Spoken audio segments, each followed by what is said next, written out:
My name is Darius King, and at 74 years old, I thought I had seen every kind of betrayal this cold world had to offer. I was wrong. On the morning of my only son's wedding, I did not walk down the aisle or give a tearful toast. Instead, I found myself shoved into the trunk of my own Lincoln Town car by the man I trusted most. I was about to scream until I heard my future daughter-in-law outside. She was not reciting her vows. She was negotiating the price of my death certificate with a Russian loan shark. Before I tell you how I turned her perfect wedding into a crime scene, let me know where you are tuning in from in the comments. If you have ever had to protect a loved one from their own blindness, hit that like button and subscribe. The morning air in Chicago was crisp, the kind of weather that usually made my arthritic knees ache, but today I was too full of adrenaline to notice. I stood in the driveway of my estate, adjusting the silk bow tie that felt like a noose around my thick neck. I have worn work boots and hard hats for 40 years, building a logistics empire from nothing, so a tuxedo always felt like a costume to me.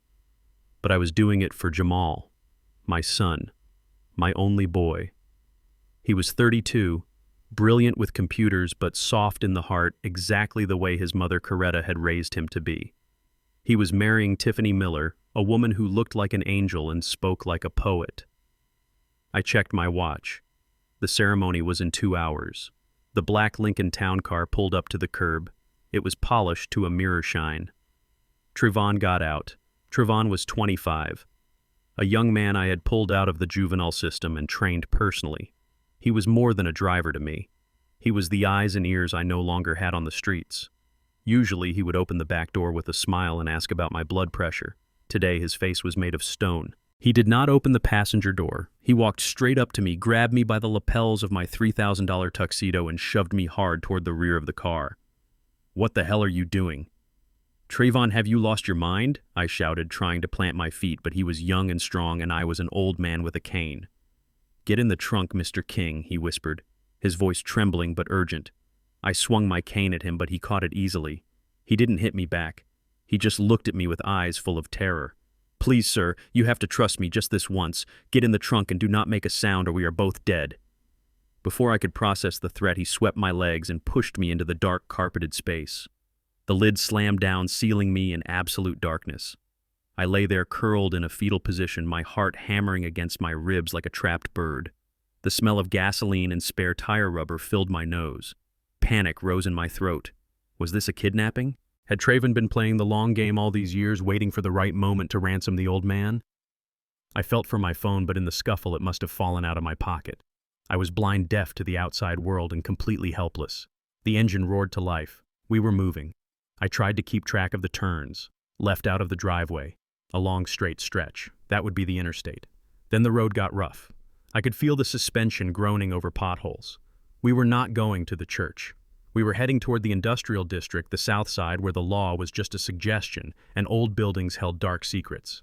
I thought about Jamal. He would be at the altar waiting for me.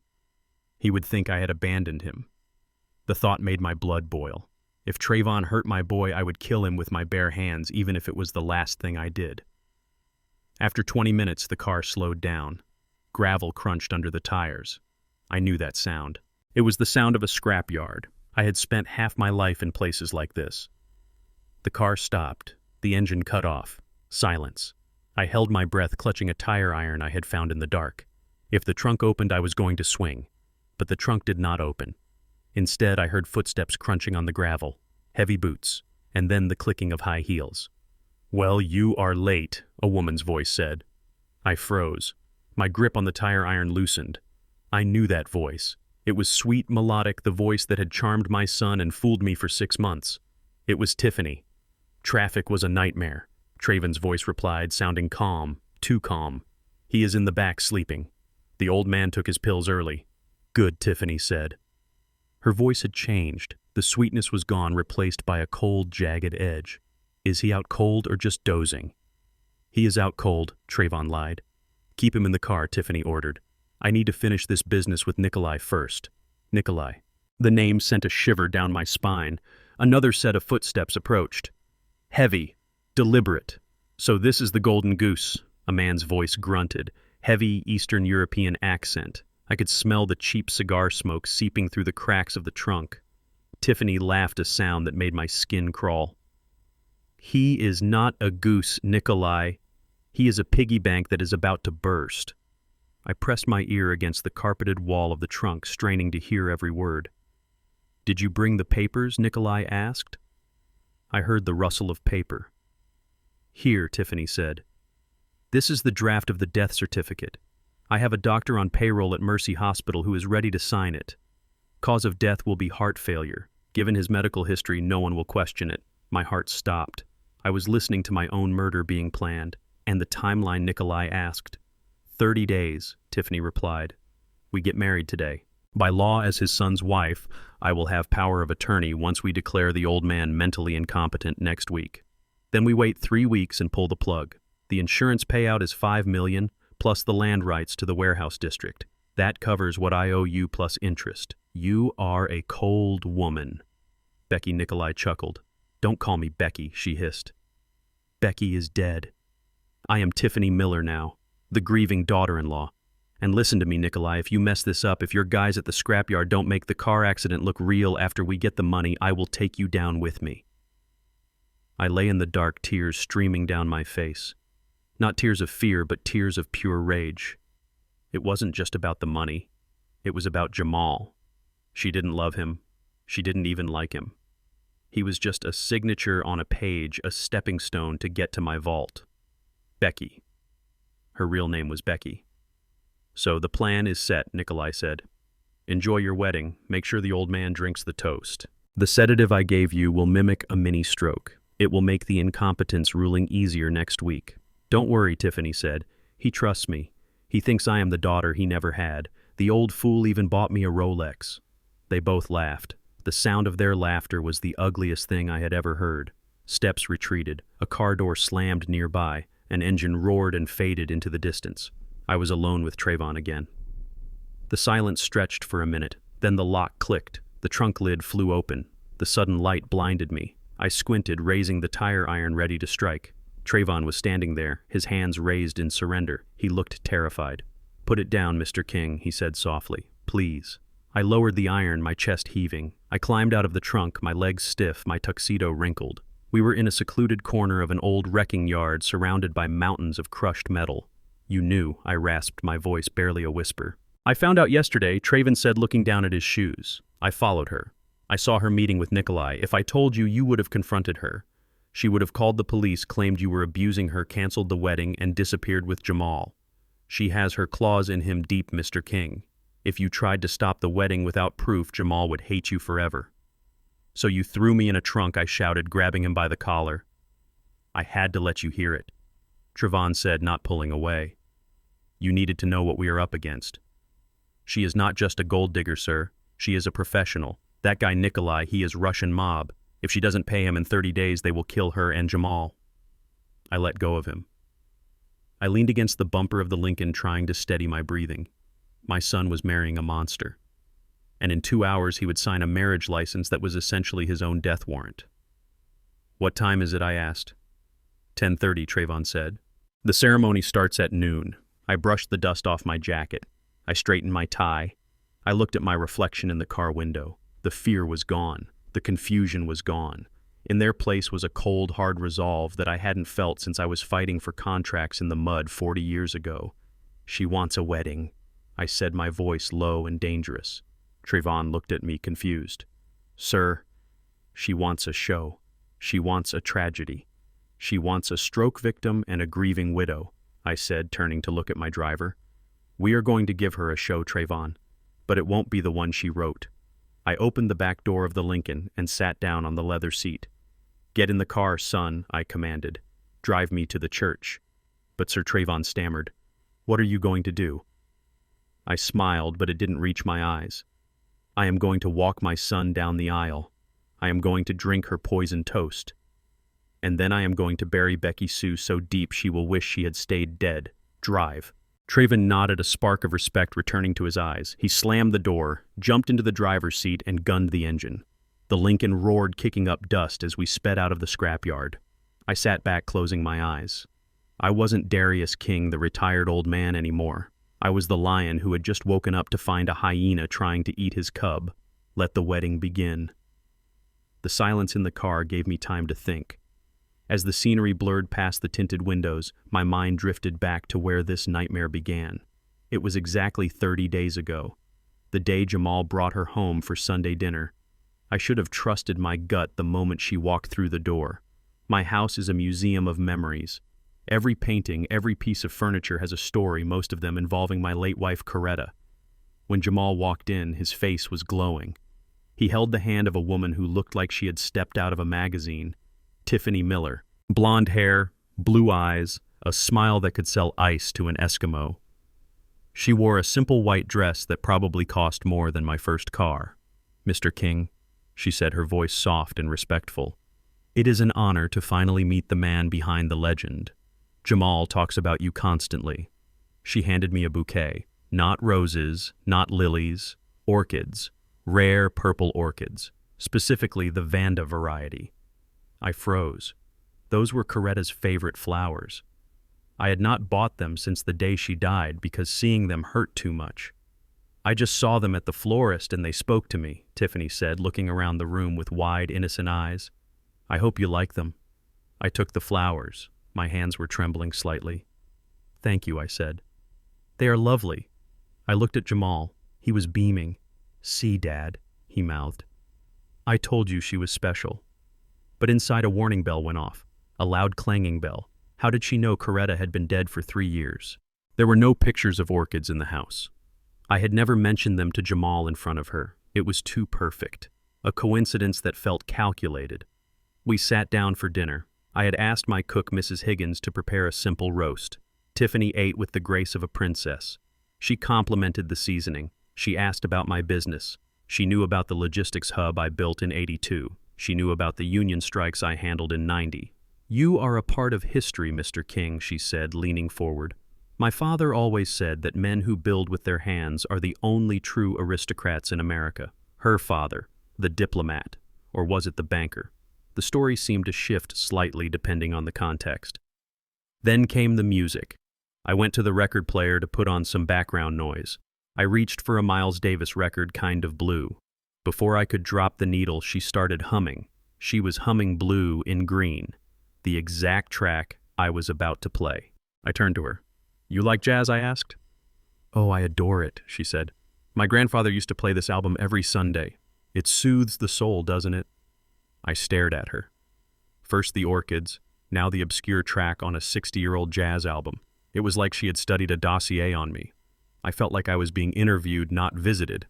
Then came the gift. After dessert, she pulled a small velvet box from her purse. "I know we just met," she said shyly, "but Jamal told me your birthday was last week and we missed it. I wanted to get you something to show my respect." She opened the box. Inside sat a Rolex Submariner, gold and steel. The blue dial caught the light. It was a watch that retailed for $15,000 easily. Jamal gasped. "Tiff, you shouldn't have," he said. "Dad, look at that." I took the watch out of the box.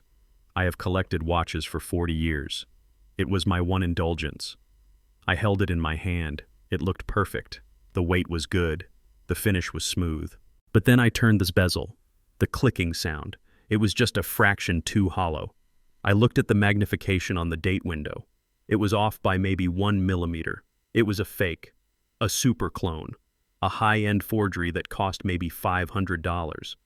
If she came from old money from a family of diplomats and bankers, she would know better, or she would buy a real one. Rich people don't give fake gifts to impress their future father-in-law. Grifters do. I put the watch back in the box. "Thank you, Tiffany," I said. "This is too generous." "Please wear it to the wedding," she beamed. That night after they left, I didn't go to sleep. I called a private investigator I had used for employee background checks, a man who could find dirt on a saint. "Find out who she is," I told him. 3 days later, he sat in my study looking confused. "Mr. King, I have been doing this for 20 years, he said, tossing a thin file on my desk. "And I have never seen a file this clean." "What do you mean?" I asked. "I mean, she doesn't exist before 2015, he said. "No high school yearbook photos, no parking tickets, no ex-boyfriends. Her social security number was issued in Ohio, but she claims she grew up in Connecticut.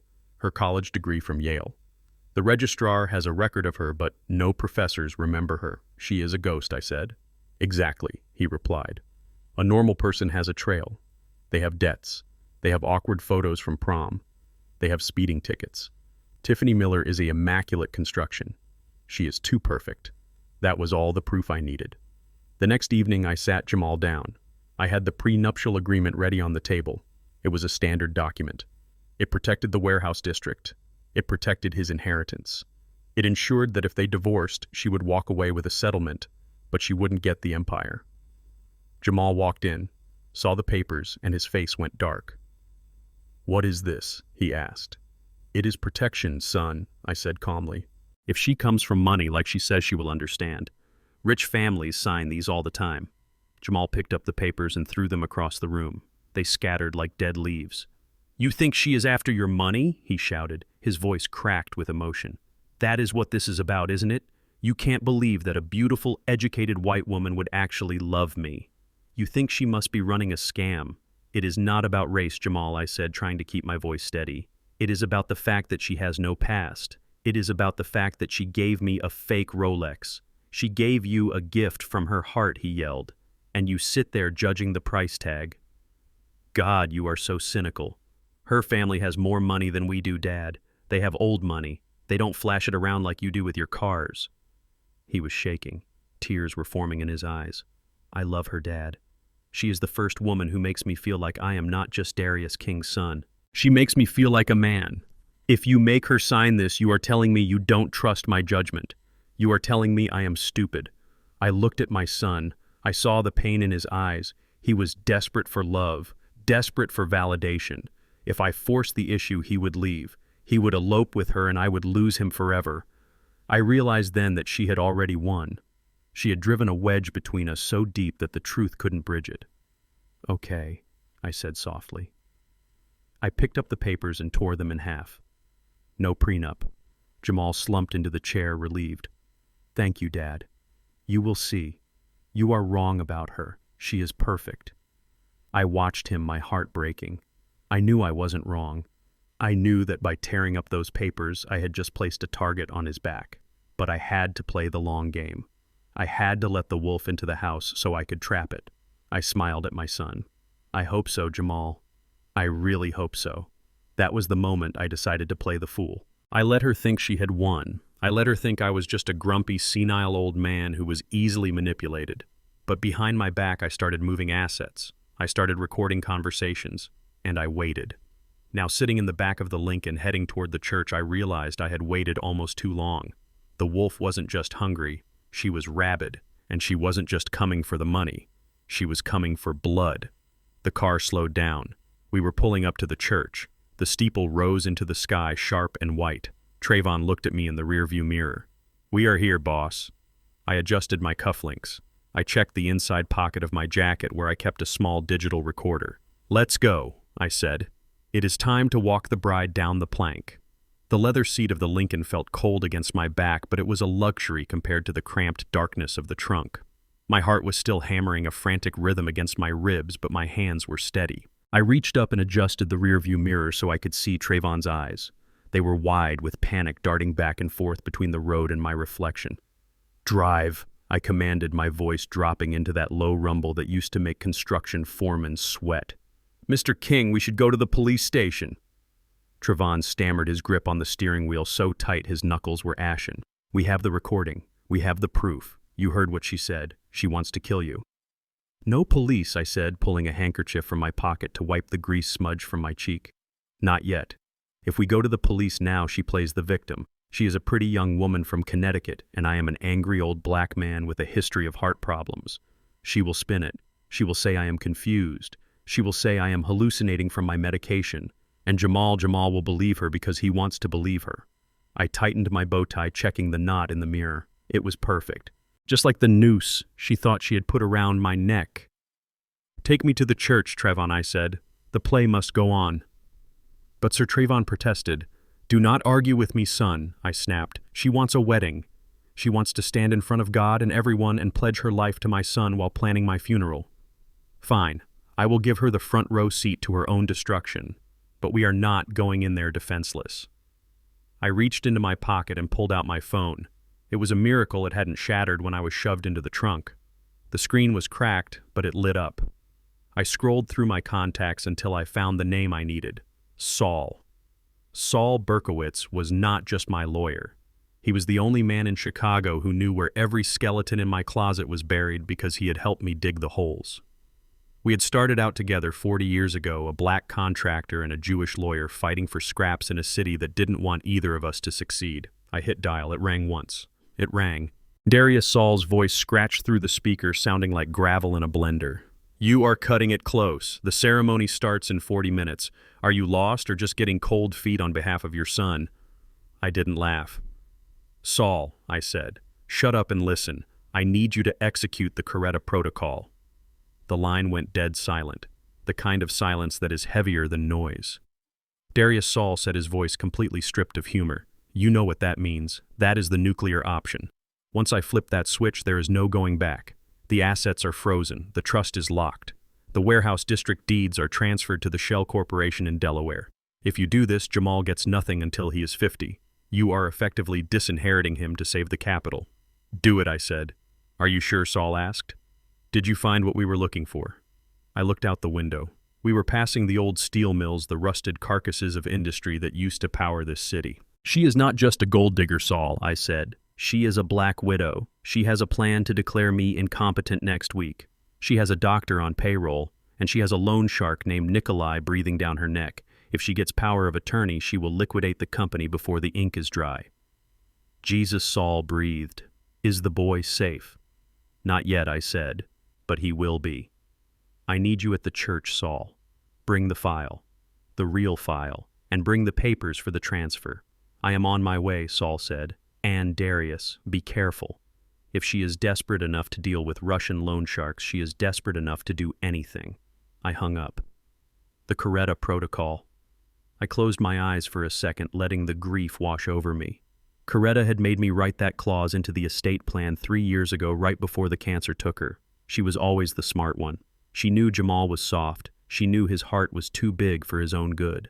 If he marries the wrong one, Darius, she had whispered from her hospital bed, you have to protect him from himself. You promise me. You burn the money before you let a stranger take our legacy. I was keeping my promise, Coretta.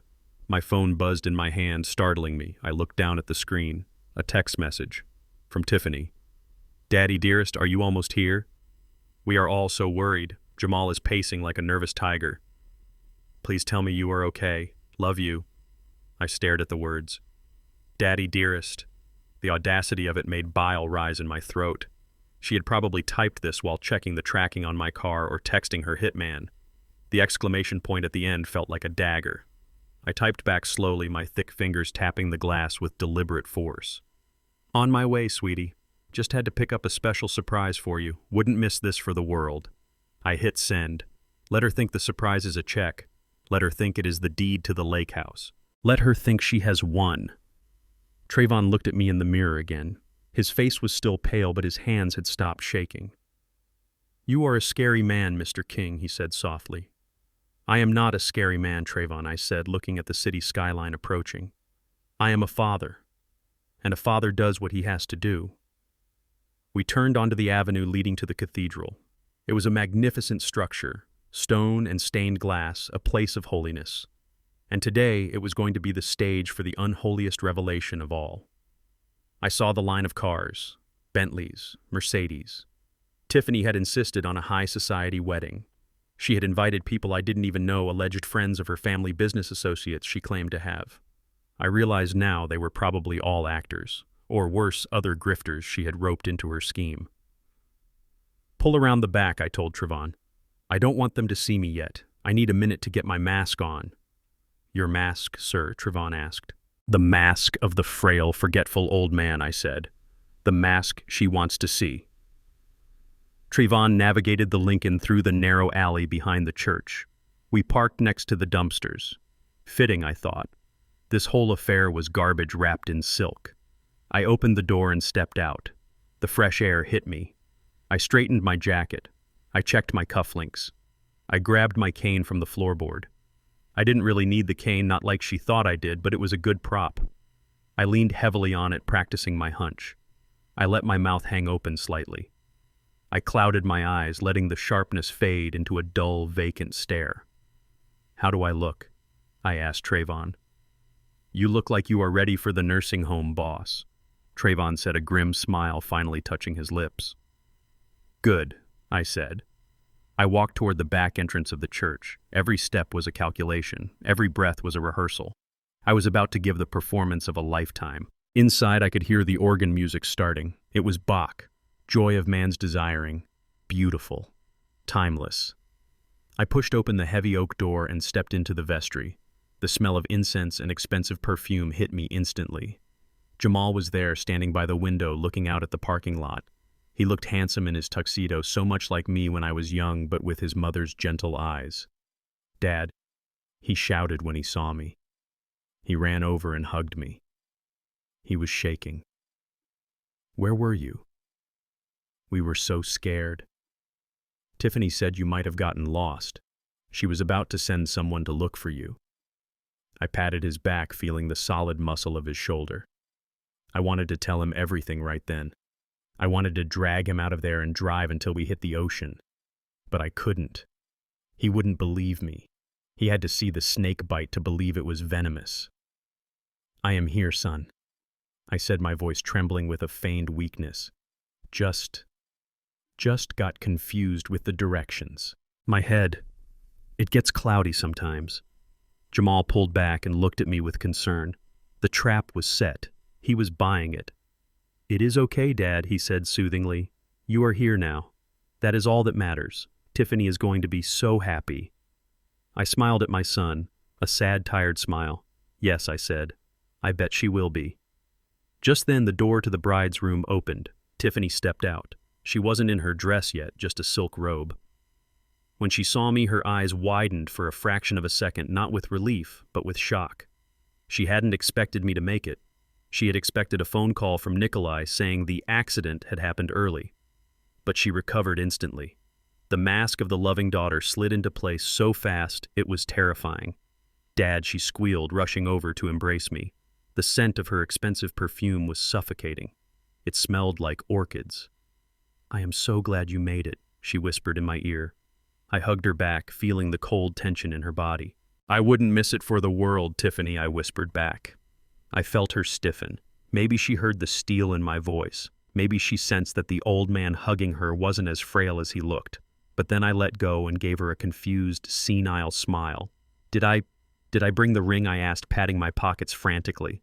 She relaxed. She smiled at Jamal, a look of pitying condescension. "It is okay, Dad.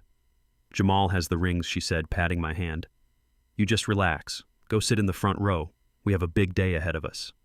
"Oh yes," I thought as I watched her walk away, her hips swaying confident in her victory. A very big day indeed.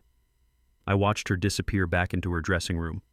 I knew exactly what she was doing. She was texting Nikolai. She was asking why I was still breathing. I turned to Trayvon, who was standing in the shadows of the doorway. "Go check the wine," I murmured. Trayvon nodded and slipped away toward the reception hall. I took Jamal's arm. "Help your old man to his seat, son," I said. "I want to have a good view." As we walked into the main sanctuary, the guests turned to look. I saw the whispers. I saw the pitying glances. There goes Darius King, the shadow of his former self. Let them look. Let them whisper. In my pocket, my phone buzzed again. A confirmation text from Saul. Protocol activated. The trap is armed. I squeezed Jamal's arm a little tighter. "I love you, son," I said. "I love you too, Dad," he replied. I hoped he would still say that in an hour when I burned his world to the ground to save him from the fire. The organ music swelled, filling the vaulted ceiling of the cathedral with a sound that was supposed to be majestic, but to my ears it sounded like a funeral dirge. I sat in the front row, right next to where my son stood at the altar. The wood of the pew was hard beneath me, and the air smelled of expensive lilies and ancient stone. It was a beautiful church, the kind of place where you whispered even when no service was happening. But today the holiness felt like a lie. I looked around the room. The church was packed. On the left side were my people, men and women I had known for 40 years, guys from the warehouse with calloused hands and ill-fitting suits who had taken the day off work to see little Jamal get married. My sister Hattie was there wearing a hat so big it had its own zip code, wiping tears from her eyes with a lace handkerchief. They were real. Their love was real. Their joy for my son was genuine. Then I looked to the right, the bride's side.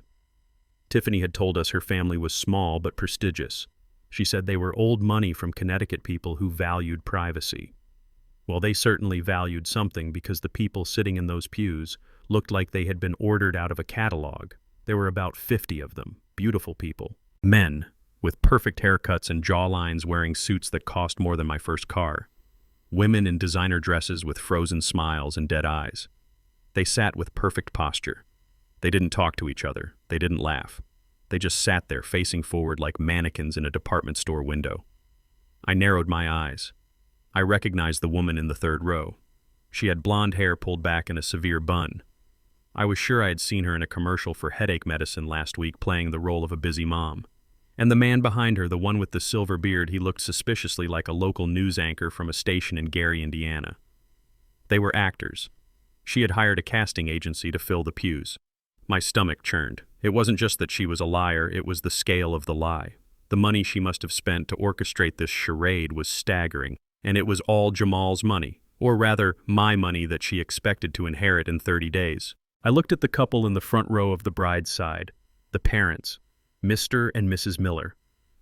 Mr. Miller was a tall man with a stiff upper lip who was supposed to be a retired senator or diplomat or something equally vague. Mrs. Miller was draped in pearls, clutching a Chanel bag like it contained nuclear codes. They hadn't said a word to me before the ceremony, just a curt nod and a tight smile. I watched them closely. They didn't look like parents about to give away their only daughter. They looked like employees on a lunch break. Mr. Miller kept checking his watch, a heavy gold Patek Philippe. He checked it once, then again 30 seconds later. He tapped his foot impatiently. They were in a rush. Why are you in a rush, I thought. Where do you have to be? Do you have another gig at 2 o'clock? Or is the timeline for my murder so tight that you can't afford a delay? I felt a hand on my shoulder. It was Jamal. Dad, he whispered. Are you okay? You are sweating. I looked up at my son. He looked so young, so hopeful. He had no idea he was standing in a room full of ghosts and hired guns. I am fine, son, I lied, my voice raspy. Just the heat and the emotion. It is a big day. He squeezed my shoulder. Thanks for being here, Dad. I know you and Tiffany have had your differences, but it means everything to me that you are here to support us. I looked into his eyes, the eyes of the boy I taught to ride a bike, the boy I held when he cried over his first heartbreak, the boy I promised Coretta I would protect. I am always in your corner, Jamal, I said. Never forget that. No matter what happens in the next hour, never forget that I love you. He smiled, confusing my warning for sentimentality. The music changed. The heavy organ chords shifted into the wedding march. The heavy oak doors at the back of the church groaned open. The congregation stood up. And there she was, Tiffany Miller, or Becky Sue, or whatever name she would use in her next life. She was breathtaking. I had to give her that. The dress was a masterpiece of white lace and silk, hugging her curves and trailing behind her like a royal train. Her veil was sheer, covering her face in a mist of modesty. She held a bouquet of white roses. She walked down the aisle with Mr. Miller on her arm. She moved with a slow, practiced grace. She looked at Jamal and her face lit up with a smile that could have powered the entire city grid. It was the perfect performance. Jamal let out a small breath, a sound of pure adoration. He was hooked, line and sinker. But as she got closer, I saw what the camera lenses couldn't see. I saw the way her eyes darted to the side, scanning the room, not for friends, but for threats. I saw the way her knuckles were white around the bouquet. I saw the tiny bead of sweat near her hairline. She walked past me. For a split second, her eyes met mine. There was no love in them, no warmth, only a cold calculation. She was checking to see if the sedative was working. She was checking to see if the old man was fading. I gave her a blank, slack-jawed stare. I let my head loll slightly to the side. She smirked. A tiny, almost imperceptible curl of her red lips. She thought she had won. She reached the altar. Mr. Miller handed her off to Jamal with a firm handshake that lacked any fatherly affection. Then he retreated to his seat, checking his watch again as he sat down. The priest began to speak. Dearly beloved, we are gathered here today in the sight of God and these witnesses to join this man and this woman in holy matrimony. The words washed over me. Holy matrimony. Words that meant sacred trust. Words that were being defiled with every second this farce continued. The priest went on about love, about patience, about how love keeps no record of wrongs. I wanted to laugh. I wanted to stand up and scream that the woman standing there had a record of wrongs longer than the Bible itself. But I waited. I gripped the handle of my cane until my hand cramped. I waited for the moment. The traditional moment. The moment that only happens in movies but was about to happen in real life. The priest looked out at the congregation. If there is anyone here present who knows of any just cause why these two should not be legally joined in marriage, speak now or forever hold your peace. The silence that followed was heavy. It was the kind of silence where you can hear a pin drop. Usually this is just a formality. A pause for effect. I counted to 3 in my head. 1, 2, 3. I didn't stand up. I didn't shout. I coughed. It wasn't a polite clearing of the throat. It was a loud, wet, hacking cough that echoed off the stone walls like a gunshot. Ka-hack. The sound shattered the silence. Every head turned. Tiffany spun around so fast her veil whipped across her face. Her eyes were wide, terrified. For a second the mask slipped completely. I saw the panic. She thought I was going to speak. She thought I knew. She thought the game was over. Her hand went to her throat. She took a step back from Jamal. The priest stopped. He looked down at me over his spectacles. Jamal looked at me with concern. Dad. I kept coughing for another few seconds, milking the moment, letting the fear marinate in her soul. I wanted her to sweat. I wanted her heart to stop for a beat. Then I pulled out my handkerchief and wiped my mouth. I looked up at the priest with watery, innocent eyes. I looked at Tiffany, who was trembling. I smiled a weak, apologetic smile. So sorry, I croaked, my voice trembling. Dry throat, old age. Please. Continue. It is a beautiful ceremony. The tension in the room snapped like a rubber band. A few people chuckled nervously. The priest exhaled. Jamal patted my back. Get him some water, someone whispered. But I kept my eyes on Tiffany. She didn't laugh. She didn't smile. She was staring at me, and she was pale as a sheet. She knew. Somewhere deep down in her lizard brain, she sensed that that cough wasn't an accident. It was a warning shot. She turned back to the priest, but her shoulders were rigid. Her perfect posture was gone. Mr. Miller in the front row leaned forward. He wasn't looking at his watch anymore. He was looking at me. His eyes were cold and hard. He wasn't a senator. I knew that look. That was the look of a man who solved problems for a living, a cleaner, a fixer. I had rattled the cage. The priest cleared his throat and continued, but the rhythm was broken. The magic was gone. I promise to be true to you in good times and in bad, in sickness and in health. Tiffany repeated the words, but her voice shook. In sickness and in health. She choked on the word health. I sat back in the pew. I felt a strange calm settle over me. The first shot had been fired. The enemy was nervous. They were checking their watches. They were looking over their shoulders. They were in a rush to finish the job. But they didn't know that time was actually on my side. Every minute that passed was a minute closer to Trayvon coming back with the results from the wine glass. Every minute was a minute closer to Saul walking through those doors with the file. I looked at the statue of Jesus hanging on the cross above the altar. Forgive me, Lord, I thought, for I am about to bring a storm into your house, but you chased the money changers out of the temple with a whip. Surely you won't mind if I chase a few devils out with the truth. Jamal was saying his vows now. His voice was strong and clear, filled with emotion. I give you this ring as a symbol of my love and faithfulness. He slid the diamond band onto her finger. It was a rock, a 3-carat flawless diamond that had cost him his life savings. Tiffany looked at the ring. For a second, the greed cut through the fear. She smiled, a genuine smile this time. The smile of a predator who has just secured the meal. She took his hand. I give you this ring. She slid the gold band onto his finger. I looked at Mr. Miller again. He was texting under his jacket. His thumb moved furiously. Who are you texting, I wondered. Nikolai. Are you telling him to bring the car around? Are you telling him the old man is still kicking? I checked my own phone under the cover of my jacket. A text from Trevon. Got it. It is positive. Benzodiazepines and something else. Lethal in high doses with alcohol. Returning now. I felt a cold chill. She hadn't just drugged the wine to make me sleep.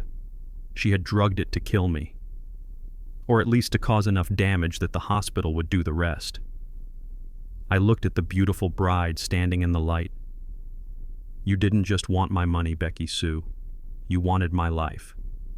The priest smiled. By the power vested in me. Not yet, I thought. Not yet. I looked toward the back of the church. The heavy doors were still closed. Where is Saul? The priest took a breath. I now pronounce you, come on, Saul, husband and... The doors at the back of the church didn't open.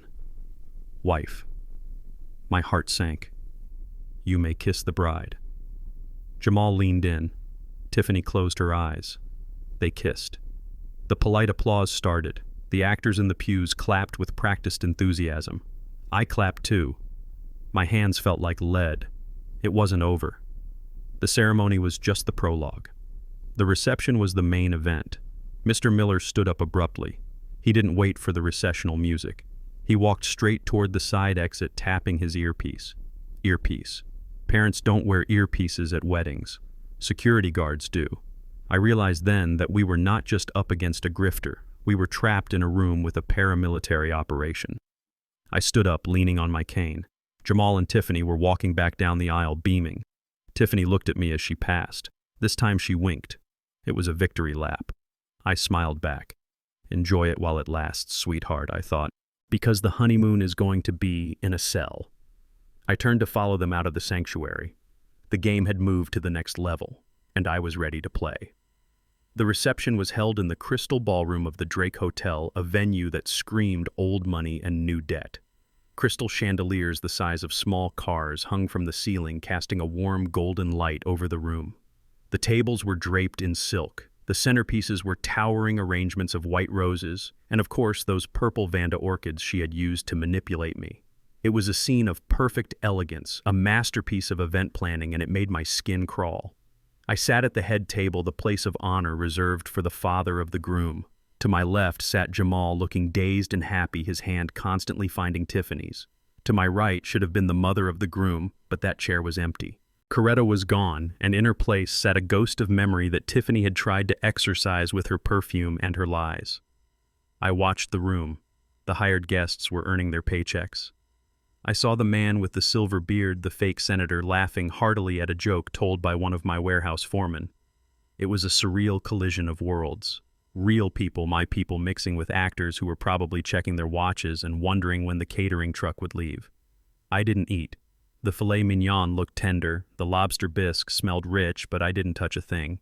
My stomach was a knot of tension. I sipped water from a sealed bottle I had taken from the bar myself, ignoring the crystal goblet at my place setting. Then I saw her coming. Tiffany rose from her seat. She had changed into a second dress, something slinky and silver that moved like liquid mercury. She held a bottle of wine in one hand and a single oversized crystal goblet in the other.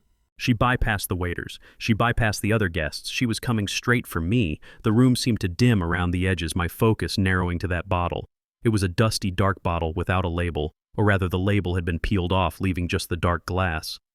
"Dad," she said, her voice cutting through the hum of conversation. She stood over me, beaming.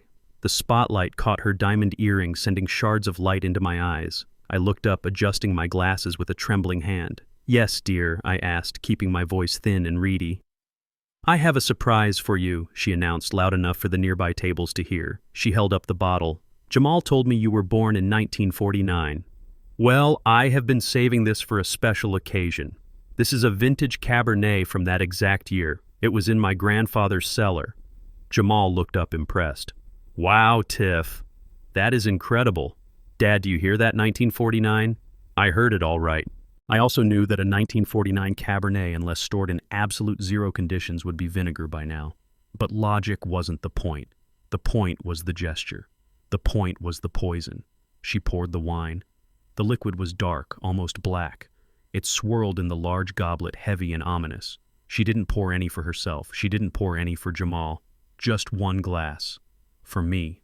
For the man who built this family, she said, placing the glass in front of me. To your health, Dad. And to our future. To my health. The irony was so thick I could taste it. She stood there waiting. She didn't move away. She didn't go back to her seat. She stood with her hands clasped in front of her, watching me with a smile that didn't reach her eyes. And that was when I heard Coretta's voice, clear as a bell ringing in the back of my mind. It was a memory from 30 years ago. We were in a negotiation with a crooked union boss. The man had offered me a drink, smiling, slapping my back. I had reached for it, but Coretta had squeezed my knee under the table. Later in the car, she had told me, Darius never drank anything from a man who won't look you in the eye when he hands it to you, a man who looks at your hands or your mouth or the glass. He is hiding something. An honest man looks at your soul. I looked at Tiffany. She wasn't looking at my eyes. She was looking at my hand, waiting for it to wrap around the stem of the glass. Her gaze was fixated on the liquid, anticipating the moment it would touch my lips. She was waiting for the kill. I reached out. My hand shook. I wasn't acting this time. The rage and the adrenaline were making me tremor. I wrapped my thick, calloused fingers around the delicate crystal stem. "Thank you, Tiffany," I said. "You are too kind." I lifted the glass. I saw her shoulders relax. I saw a tiny exhale of breath escape her lips. She thought she had done it. I brought the glass closer to my nose. I smelled the wine. Beneath the notes of oak and blackberry, there was something else, something chemical, something sharp and medicinal that shouldn't be there. "I am going to make a toast," I said, starting to stand up. "No, Dad." "You don't have to stand," Jamal said, reaching for me. I insisted. I pushed myself up on my cane, holding the glass high. The wine sloshed dangerously near the rim. "To family," I said, my voice wavering. "To the ones we choose. And the ones who choose us." I took a step to the side, ostensibly to face the room. But as I moved, I let my cane slip on the polished floor. It was a calculated stumble, a move I had practiced in my mind a dozen times in the last 10 seconds. "Whoa," I cried out. My left leg buckled, my right arm flailed, and the glass of wine, the 1949 vintage poison, went flying. It didn't hit the floor. It hit the woman sitting at the table directly behind me, the woman in the blue sequined dress. The one I suspected was an extra from a soap opera. The red liquid splashed across her chest, soaking the sequins, staining the blue fabric a deep, bloody purple. The glass shattered against her chair, sending crystal shards skittering across the parquet floor. "Ah!" the woman shrieked. She jumped up, knocking her chair over. "Oh my God, my dress. This is a rental." The room went silent. The scream hung in the air. "This is a rental." A real guest, a wealthy friend of the family, as Tiffany claimed, would have said, "Oh, my dress," or "Is he okay?" They wouldn't have screamed about a rental deposit. I saw Tiffany's face. For a moment, the mask shattered completely. It wasn't concern for the guest. It wasn't concern for me. It was pure, unadulterated fury. She stared at the puddle of wine on the floor like it was her own blood. That was her weapon. That was her 30-day timeline soaking into the carpet. I slumped back into my chair, clutching my chest, playing the part. "Oh, Lord," I gasped. "I am so sorry. My hand, it just gave out." Jamal was on his feet instantly. "Dad, are you okay?" He grabbed a napkin and started dabbing at the woman's dress, apologizing profusely. "I am so sorry. My father he is not well. We will pay for the dress." The woman was still fuming, wiping at the stain. "It is ruined." "Do you know how much the deposit was on this?" Tiffany stepped in. She grabbed the woman's arm, her grip tight, her nails digging in. "It is fine," she hissed, her voice low and dangerous. "Sit down. We will handle it." She turned to me. Her eyes were 2 chips of blue ice. "You are so clumsy, Dad," she said. The sweetness was gone. It was a flat statement of fact. I looked up at her, blinking behind my glasses. "I am sorry, Tiffany," I whined. "The wine." It slipped. The waiters descended. Or rather, one waiter descended. Trevon. He was wearing a white jacket that was a size too tight, carrying a silver tray and a cloth. He moved with a speed that no ordinary waiter possessed. "Let me clean that up, sir," he said, his voice professional and indistinct. He dropped to his knees. But he didn't just mop up the mess. I watched him closely. He used the cloth to soak up the puddle of wine on the floor. Then, with a sleight of hand that would have made a magician proud, he dropped the sodden cloth into a plastic Ziploc bag he had hidden under the tray. He picked up the largest shard of the broken glass, the one that still had a few drops of the dark liquid clinging to the bottom, and dropped that into the bag too. It took 3 seconds. He stood up, holding the tray with a pile of wet napkins covering the evidence. "I will get you another glass, sir," Trayvon said, looking me in the eye. He gave me a tiny, almost imperceptible nod. He had it. He had the bullet she had tried to fire at me. "No," Tiffany snapped. We all looked at her. I mean, she stammered, realizing she had shouted. That was the only bottle. It was unique. There isn't any more." She looked at the wet stain on the floor with a look of genuine mourning. She had lost her primary weapon. Now she would have to resort to messy alternatives. "That is a shame," I said, shaking my head. It smelled powerful. Jamal sat back down, looking exhausted. "It is okay, Tiff. It was an accident. Dad didn't mean to." Tiffany took a deep breath. I could see the gears turning in her head. She was recalibrating. She was moving to plan B. "Of course," she said, forcing a smile that looked painful. "Accidents happen." She reached out and patted my hand. Her hand was cold. "You should drink some water, Dad," she said. "You look pale." I looked at the water bottle I had brought. I looked at her. "I am fine," I said. "Just tired." She leaned in close, her lips brushing my ear. To anyone watching, it looked like a loving daughter comforting her father. "You should be careful," she whispered. "Old men who fall down, sometimes they don't get back up." It was a threat, plain and simple. I turned my head and whispered back. "And sometimes, my dear, they drag you down with them." She pulled back, her eyes widening. She wasn't sure if she had heard me correctly. My voice had been so low, so mumbled. Was it a threat, or was it just the ramblings of a senile mind? She chose to believe the latter. She had to, because if she believed the former, she would have to run right now, and she was too greedy to run. She straightened up and clapped her hands. "Let's cut the cake," she announced. As the guests cheered, I watched Trayvon slip out the side door with the silver tray. He was heading to the kitchen and then out to the parking lot where his friend from the forensics lab was waiting. I checked my watch. 30 minutes. In 30 minutes, we would have the results. In 30 minutes, Saul would be here with the paperwork. I looked at the cake. It was 5 tiers high, covered in white fondant and sugar orchids. It looked beautiful, it looked sweet, and I knew with absolute certainty that I wouldn't eat a single crumb of it. I sat back, gripping my cane. The wine was spilled, the first battle was won, but the war was just getting started. And as I looked at my son laughing at something his new wife whispered to him, I prayed that when the truth finally came out, it wouldn't destroy him along with her. But I knew it would. Truth is like surgery. It heals, but first it cuts. I braced myself. The scalpel was in my hand, and I was ready to make the first incision. As I sat there watching the guests cheer for the cake cutting, I couldn't help but think back to the signature that had supposedly sealed my fate. It happened exactly 7 days ago. The memory was as sharp as a razor blade and just as dangerous. Jamal had come to pick me up early that morning. He was driving a new car, a flashy SUV that I knew he couldn't afford on his engineer's salary. He told me we were going to lunch, but we ended up in a glass skyscraper downtown. It wasn't the dusty, comfortable office of my old friend Saul, where the coffee tasted like mud and the advice was always solid.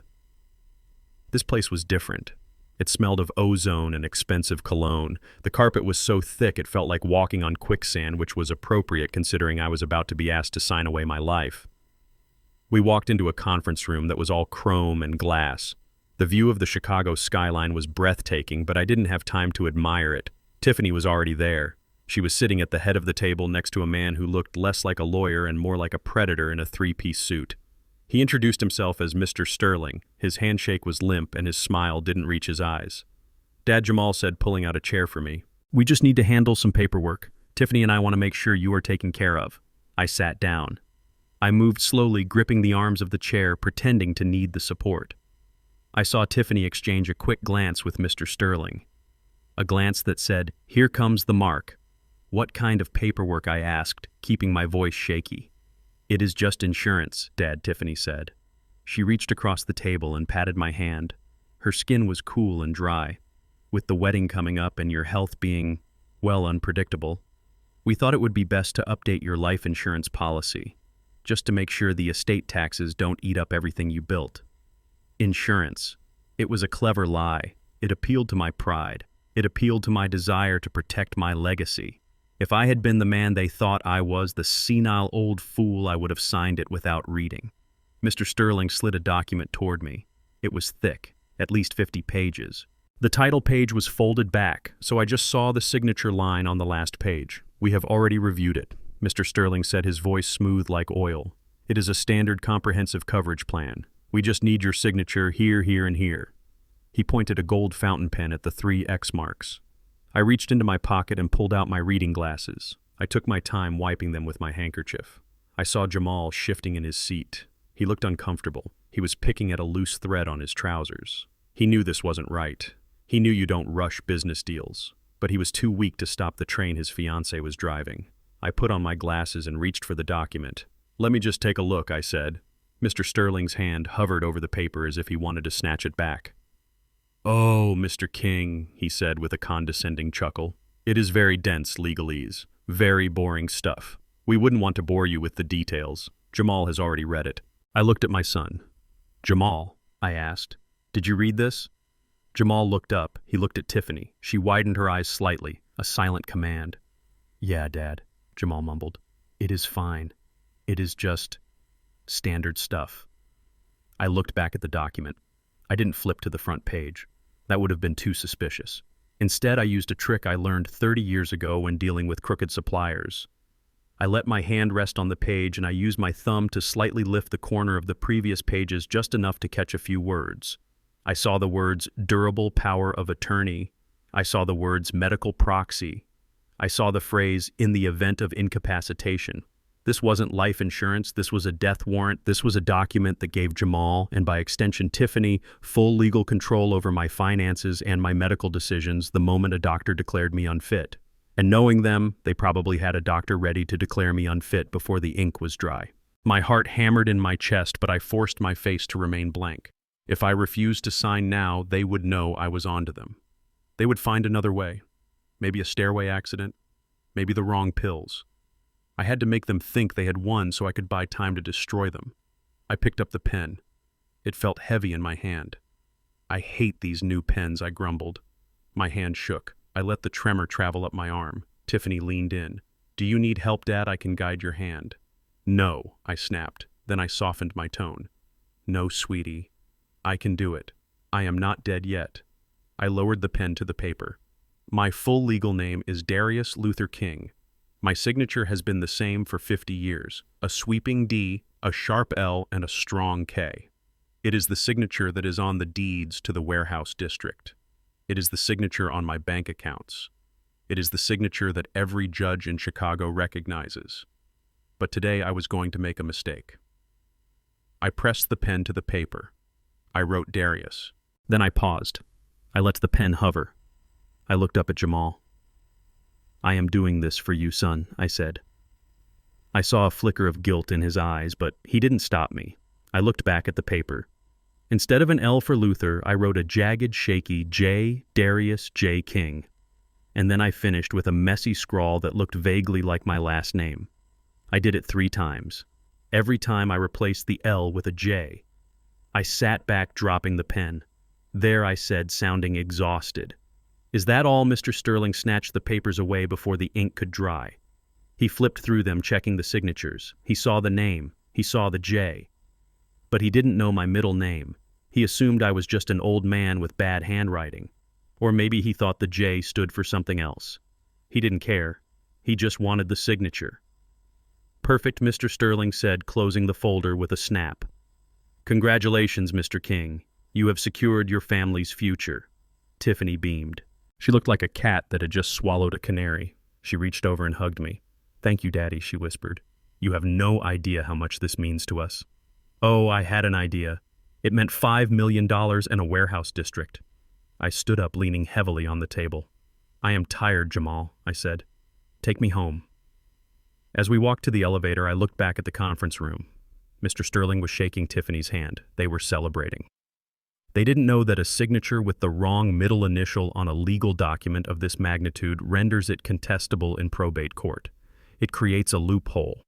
It proves that the signer was either not of sound mind or was under duress, or simply that the document was executed incorrectly. It wasn't a silver bullet. It wouldn't stop them forever. But it was a delay. It was a wrench in their gears. If they tried to use this document to pull the plug on me next week, Saul would drag them into court and point out the error. He would demand a handwriting analysis. He would subpoena the medical records. He would tie them up in litigation for months. And months was all I needed. In the elevator, Jamal wouldn't look at me. "You did a good thing, Dad," he said to the closed doors. I looked at his reflection in the polished steel. "Did I, son?" I asked. "Or did I just sign away my freedom?" He didn't answer. He just adjusted his tie and stared at the floor numbers counting down. Back in the present, the sound of applause brought me back to the ballroom. Tiffany was feeding Jamal a piece of cake. She dabbed a bit of frosting from his lip with a napkin. It was a tender gesture performed for an audience of fools. She looked at me and smiled. It was the smile of a woman who thought she held the power of attorney in her safe, a woman who thought she owned me. I smiled back. I took a sip of water. "You have the paper, Tiffany," I thought. "But you have the wrong name. You are trying to cash a check written by a ghost. And the best part, you won't find out until you try to kill me." I looked at the guests. I looked at the hired actors. I looked at the waiters. And then I looked at the door. Saul was late. My heart gave a little flutter. Not a heart attack, but a pang of anxiety. Saul was never late. If he wasn't here, it meant something had gone wrong. Had they got to him? Had Nikolai stopped him? I felt a bead of sweat trickle down my back. I had played the game perfectly. I had spilled the poison. I had faked the signature. But if I didn't have the real file, the evidence of who Becky Sue really was, all of this was just a delay. I needed the hammer. Suddenly my phone buzzed in my pocket. 3 short vibrations. It wasn't a text. It was a signal. I looked toward the service entrance near the kitchen. The door opened just a crack. A hand appeared. It held a brown leather briefcase. Saul wasn't late. He was sneaking in. I let out a breath I didn't know I was holding. The cavalry had arrived. Now I just needed to get Jamal away from the Black Widow long enough to show him the web. I tapped my glass with my spoon. A sharp metallic sound that cut through the chatter. "Jamal," I said, my voice projecting more strength than I should have shown. "Come here for a second. I need to give you your wedding present." Tiffany's ears perked up. She thought the present was the deed. She nudged Jamal. "Go on, honey," she said. "See what Daddy got us." Jamal stood up and walked toward me. I stood up to meet him. "Let's go to the terrace," I said. "It is private." We walked toward the doors. I could feel Tiffany's eyes boring into my back. She wanted to follow. I knew she was debating it, but she couldn't leave her own reception without raising eyebrows. We stepped out onto the terrace. The cool night air hit us. The city lights of Chicago twinkled in the distance. Saul stepped out from the shadows. He looked disheveled. His tie was crooked and he was breathing hard. He walked straight up to us and slammed the briefcase onto a patio table. "Who is this?" Jamal asked, startled. "Dad, what is going on?" "This is Saul," I said, my voice dropping the senile act completely. "And he is here to save your life." I opened the briefcase. "Look," I commanded. Jamal looked down. He saw the photos. He saw the police reports. He saw the mugshots of the woman he had just married. Becky Sue. Fraud. Arson. Identity theft. The color drained from Jamal's face. He looked like he was going to be sick. "Dad," he whispered. "What is this?" "This is the woman you married," I said. "And she doesn't want your love, Jamal. She wants your inheritance. And she was planning to kill me to get it." Jamal shook his head. No, this isn't real. You are lying." I grabbed his shoulders. I shook him hard. "Wake up, son," I roared. "The wine, the signature, the rush. It is all a setup." Before he could answer, the terrace door burst open. Tiffany stood there. She wasn't smiling anymore. Behind her stood Mr. Miller and the man with the silver beard. They weren't actors. They were muscle. "Get away from him," she shrieked. The trap was sprung, but this time the lion was out of the cage. The terrace encounter had sent my adrenaline spiking, but I needed a moment to compose myself before the final act.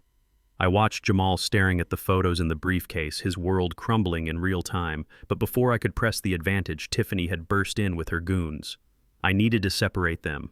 I needed to let the poison of doubt seep into Jamal's mind without her there to suck it out with sweet lies. I stepped away from the commotion, feigning a coughing fit. "I need the restroom," I wheezed, waving my hand dismissively at Mr. Miller, who looked ready to snap my neck right there on the balcony. I shuffled past them.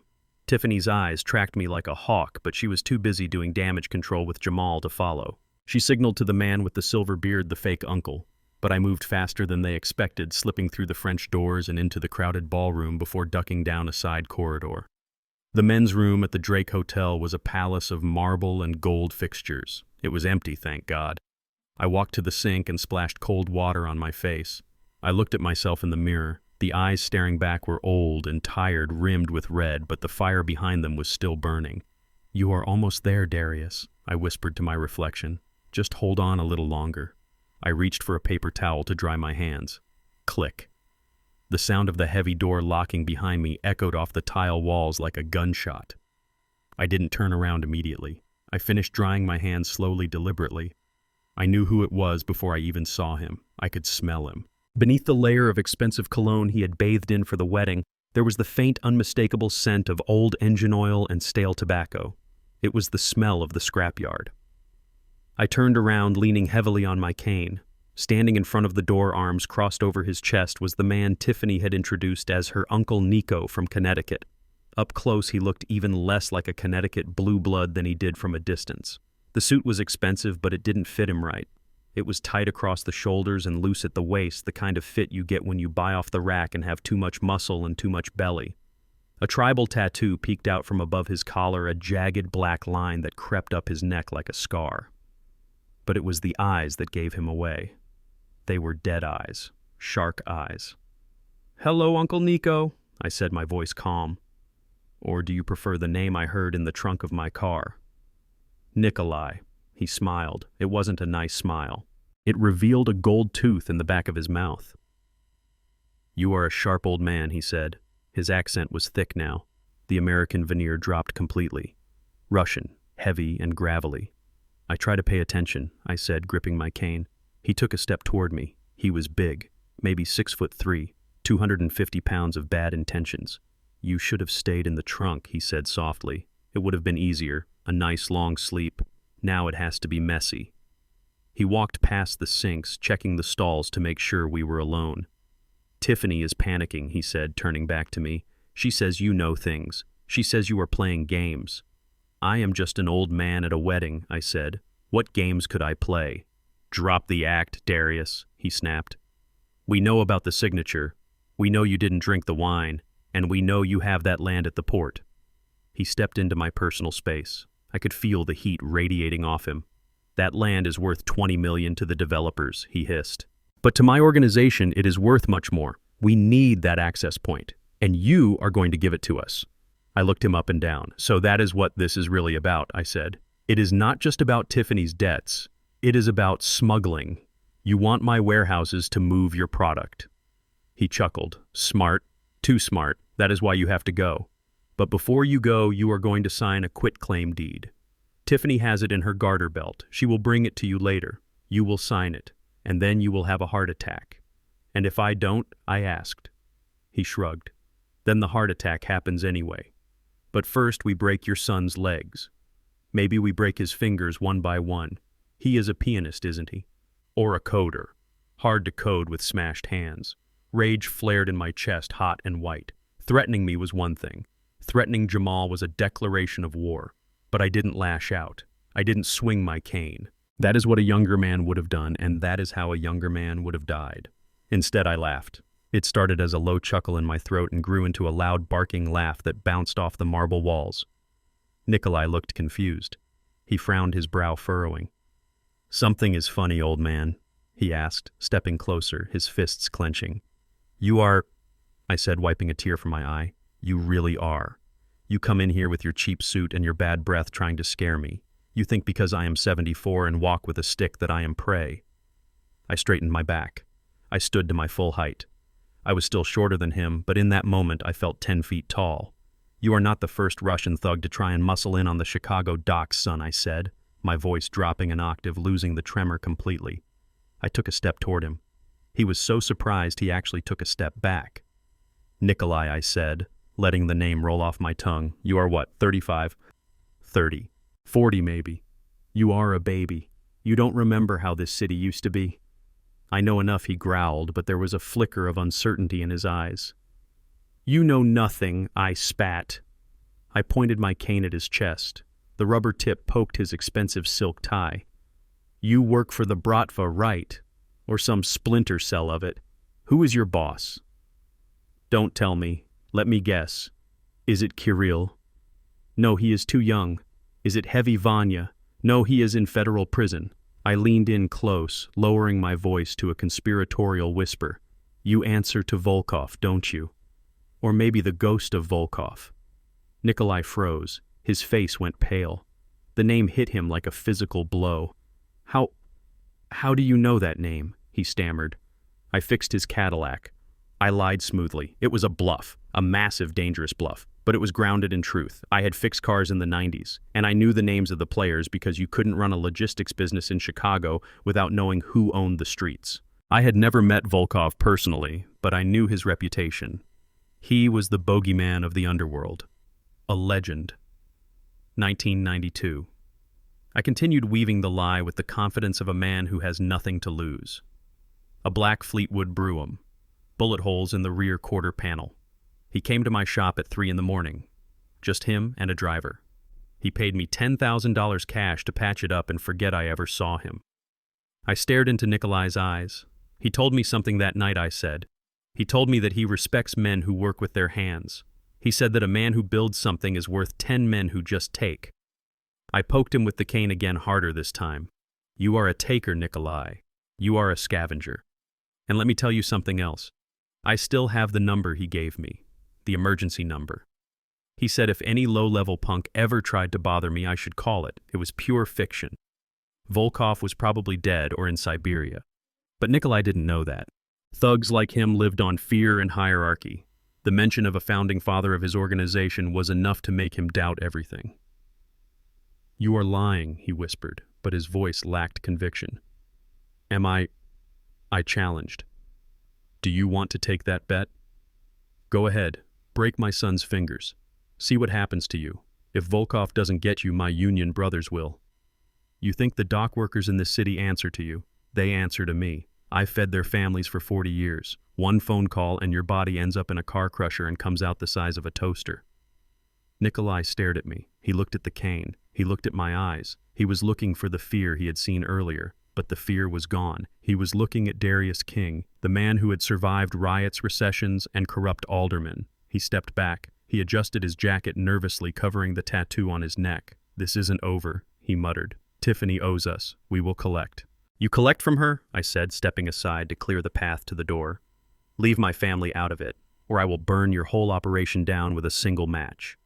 Nikolai hesitated for 1 second more, then he turned and unlocked the door. He didn't look back. He slipped out into the hallway, disappearing like the rat he was. As the door clicked shut, I let out a breath that sounded like a tire deflating. My knees buckled. I grabbed the sink to keep from falling. My heart was racing so fast I thought it might actually explode this time. I had no number. I had no direct line to the Russian mob. I was just an old man with a vivid imagination and a good memory for names. But it had worked. I looked at myself in the mirror again. I looked older than I had 5 minutes ago. But I also looked stronger. I washed my face again. The cold water felt good.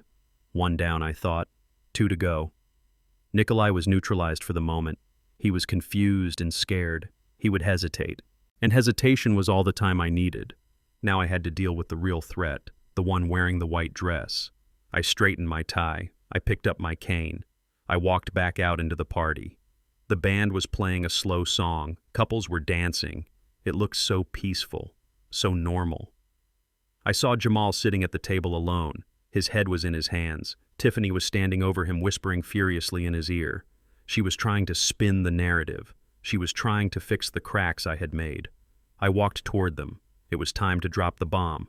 As I approached, I saw Trayvon standing by the kitchen door. He gave me a thumbs up. He had the recording. He had the test results. And he had something else. I could see the edge of a projector screen set up near the stage for the slideshow Tiffany had planned. A slideshow of their love story. Well, I thought, let's add a few deleted scenes to that movie. I walked up to the table. Tiffany looked up. Her eyes narrowed when she saw me. She looked past me looking for Nikolai. When she didn't see him, a flash of panic crossed her face. "Where's Uncle Nico?" she asked sharply. "He had to leave," I said, smiling pleasantly. He remembered he had an urgent appointment. Something about a Cadillac. Tiffany froze. She didn't know what that meant, but she knew it wasn't good. Jamal looked up. His eyes were red. "Dad," he said. "Is it true, what you showed me?" Tiffany grabbed his arm. "Don't listen to him, Jamal. He is sick. He is having an episode." I reached into my pocket and pulled out the microphone I had swiped from the DJ booth on my way in.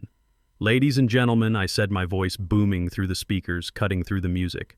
The room went silent. "If I could have your attention, please. The father of the groom would like to say a few words."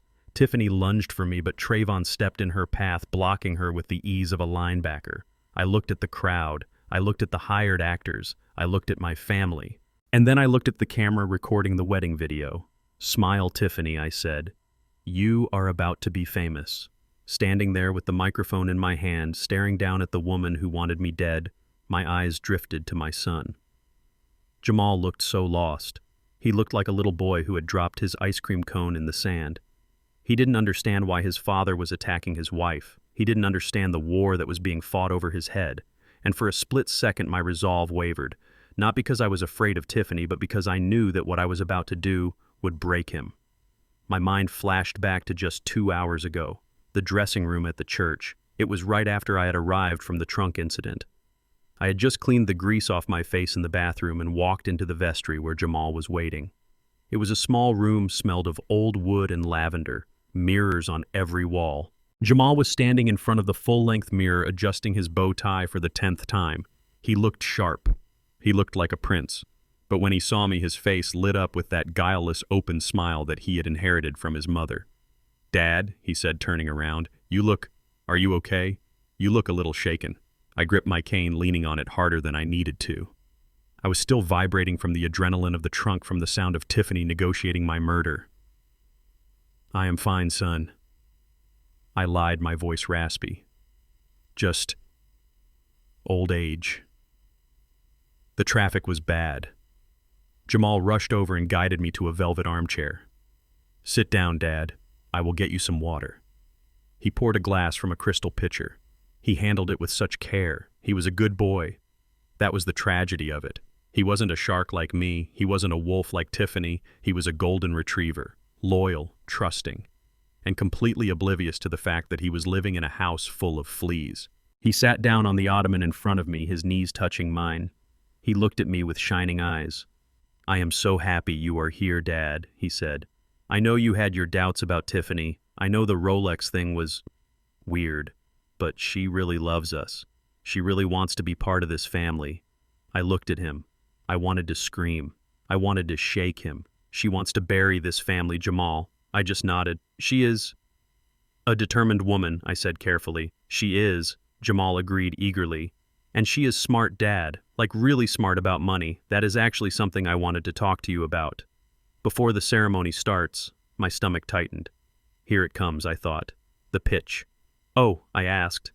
"Yeah," Jamal said, leaning in, his voice dropping to a confidential whisper. "You know how the warehouse district has been stagnant? I mean, it pays the bills, but it is old school, bricks and mortar. Tiffany says we are sitting on dead equity." Dead equity. I had built that dead equity with my bare hands while fighting off union busters and city inspectors. "And what does Tiffany suggest?" I asked, keeping my face neutral. "Crypto, Dad." Jamal said, his eyes widening with excitement. "She has this connection, a friend from her days at Yale who runs a private exchange in Malta. They have an algorithm that tracks arbitrage opportunities in emerging coins. She showed me the projections. Dad, we are talking about 300% returns in 6 months. I stared at him. Crypto, Malta, Yale connection. It was a bingo card of red flags, and she needs capital to invest, I asked. Well, yeah, Jamal said. You have to buy in at a certain tier to get access to the algorithm. She was thinking, once we get the insurance stuff sorted out and the power of attorney, we could maybe liquidate the south lot, just the unused part. put it into Bitcoin, and this new coin called... He said a name. I didn't even hear it. It sounded like scam coin. I looked at my son's hands. They were soft, pianist's hands, coder's hands. They had never held a shovel. They had never held a gun. He didn't know that money wasn't magic. He didn't know that 300% returns didn't exist unless you were selling drugs or weapons. She showed you projections, I asked. On her iPad, Jamal said. Graphs and everything. It is legit, Dad. She wants to double our family fortune. She says she wants to surprise you. She wants to show you that she can add value, not just spend it. I felt a lump in my throat. It wasn't anger anymore. It was grief. Jamal wasn't greedy. He wasn't trying to steal my money to buy Ferraris. He was trying to impress me. He thought that if he could turn my millions into billions, I would finally look at him the way I looked at my foreman. He wanted to be a businessman like his dad. Tiffany had found his weak spot. She wasn't just seducing him with sex. She was seducing him with his own insecurity. She had convinced him that by handing her the keys to the vault, he was being a good son. That was the cruelest part. She had weaponized his love for me against me. Jamal, I said softly. Yeah, Dad. Do you trust me? Of course. Do you remember when you were 6 and you found that baby bird in the yard and you wanted to keep it in a shoebox? Jamal smiled, confused by the change of subject. Yeah, I named him Tweety. And do you remember what I told you? You told me to put it back in the tree, Jamal said. You said sometimes helping hurts. I looked at him. I reached out and touched his cheek. Sometimes to save something. You have to let it fall, I said. Jamal frowned. What do you mean, Dad? Is this about the crypto? If you don't like it, we don't have to do it. Tiffany just thought, it is not about the crypto, son, I said. It is about the nature of the world. There are sheep and there are wolves. And the worst kind of wolf is the one that wears a sheep's wool coat. Jamal laughed nervously. You are speaking in riddles, Dad. You are tired. Maybe I said. I stood up. My knees popped. I looked at him in the mirror one last time. The happy groom. The man about to walk into a buzzsaw. If I stopped the wedding right then in the dressing room, he would have hated me. He would have thought I was a jealous, controlling old tyrant who crushed his dreams. He would have eloped with her the next day, and she would have killed him in a hotel room in Vegas instead of here. No, he had to see the wolf eat. He had to see the blood. I fixed his tie. I tightened the knot until he blinked. You look good, son, I said. You look like a man ready to face his destiny. Thanks, Dad. Let's go, I said. The music is starting. As we walked out of the dressing room, Jamal was bouncing on the balls of his feet, dreaming of crypto millions and a happy life. I was walking beside him carrying a grenade with the pin pulled out. Back in the ballroom, the memory faded. I looked at Jamal sitting at the table, his head in his hands, Tiffany whispering poison in his ear. He was still that little boy with the shoebox. He was trying to protect the bird, but the bird was a viper. I gripped the microphone tighter. My knuckles turned white. I am sorry, Jamal, I thought. This is going to hurt you more than it hurts her, but one day you will thank me for the scar. I raised the microphone to my lips. I looked at Tiffany. She was still glaring at me, defiant, thinking she could still spin this. She thought she was fighting a senile old man. She didn't know she was fighting a father who had just realized that his son's innocence was the most dangerous thing in the room. Ladies and gentlemen, I repeated, my voice steady and cold as the grave I was supposed to be in. I hope you enjoyed the cake, because the icing is about to get a little bitter. I pointed the microphone at the projector screen. Trevon, I said, hit it. It was time to kill the sheep to save the man. The microphone was heavy in my hand, but I lowered it for a second because I saw Trevon moving through the crowd like a shadow cutting through smoke. He wasn't looking at the bride and he wasn't looking at the cake. He was looking at me, and his face was the color of old ash. He held his phone in one hand and a crumpled piece of paper in the other. He didn't have to speak for me to know that the news was bad. In my line of work, you learn to read a man's walk, and Trevon was walking like a man carrying a body. I stepped back from the center of the room, moving toward the edge of the stage where the shadows were deeper. The band was playing a cover of a Stevie Wonder song, something upbeat and joyous that felt disgusting against the backdrop of what was happening. Trevon reached me, and he didn't even try to whisper. He just shoved the phone into my hand. Look at the levels, boss, he said, his voice shaking in a way I had never heard before. My friend at the lab ran the sample from the glass shard and the rag. He ran it twice because he didn't believe the machine the first time. I looked at the screen. It was a graph with a red spike that shot up like a skyscraper. I didn't understand the chemistry, but I understood the name of the compound listed at the top, midazolam, and below that a synthetic opioid that was usually used to sedate elephants or large game animals. She didn't just want you to sleep, Trevon said, wiping sweat from his forehead. That dose, combined with the alcohol in a vintage wine, would have stopped your heart within 20 minutes. It would have looked exactly like a massive cardiac arrest. No foaming at the mouth, no convulsions, just lights out. I stared at the graph. The line was red and jagged like the scar on Nikolai's neck. I looked across the room at Tiffany. She was laughing at something the fake senator was saying, her head thrown back, her neck exposed. She looked so full of life. It was hard to reconcile that image with the cold-blooded killer who had poured me a glass of death not an hour ago. She had looked me in the eye and toasted to my health while handing me a cup of poison. My hand started to tremble, not from age, but from a rage so pure and hot, it felt like I had swallowed a coal. I had built my life on honorable battles. You fight the union with contracts. You fight the competition with better prices. You fight the winter with better insulation. But this was warfare without rules. This was a predator who saw my family not as people, but as meat. And then my other pocket buzzed. It was the signal from Saul. Trevon handed me the crumpled paper he was holding. It was a printout fresh from the portable printer Saul kept in his car. This just came through from the private investigator, Trevon said. Saul said you need to read the whole thing before you say a word on that microphone. I unfolded the paper. It was a dossier, a background check that dug deeper than just credit scores and college degrees. This one went back to birth certificates and fingerprints. The photo at the top was Tiffany, but the hair was dark brown and stringy, and the eyes looked harder, hungrier. The name under the photo wasn't Tiffany Miller. It was Becky Sue Taggart, born in a trailer park outside of Tuscaloosa, Alabama. I scanned the page, my eyes devouring the text. Subject has a history of fraud dating back to age 16. Arrested for check kiting in 2008. Charges dropped due to lack of evidence. But that was just the appetizer. The main course was the marital history.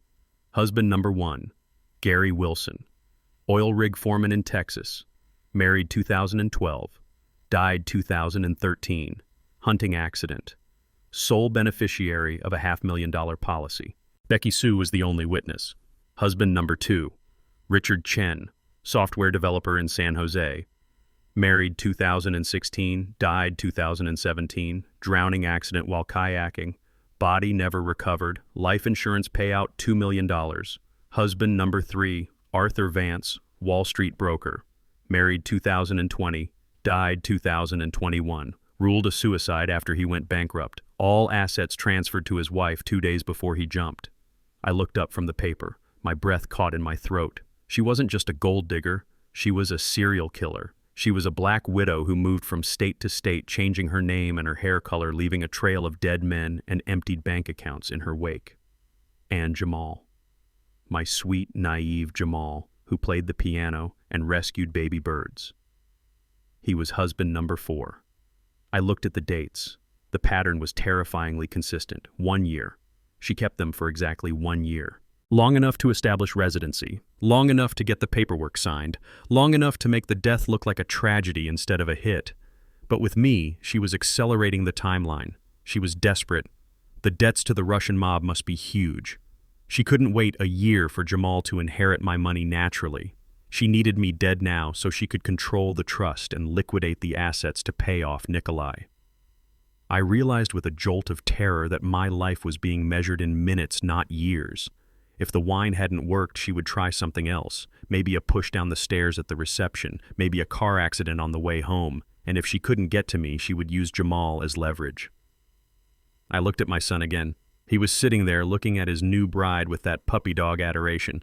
He had no idea he was sleeping next to a graveyard. He had no idea that the hands holding his were the same hands that had probably pushed a man off a kayak and pulled a trigger in the woods of Texas. I felt a wave of nausea. I had let this happen. I had been so focused on testing her, on playing the grumpy old man, that I hadn't seen the monster until she was inside the gate. Mr. King Trevon whispered, "Saul is at the back door. He has the certified copies. He says we have enough to put her away for life, but we have to move now. If she senses we know she might run, or worse, or worse. I knew what worse meant. It meant a hostage situation. It meant Nikolai coming back with guns. It meant my son catching a bullet meant for me. I folded the paper and put it in my inside pocket right next to my heart. It burned there, the proof of her evil. I looked at Trayvon. "Lock the doors," I said, my voice low and steady. What Trayvon asked.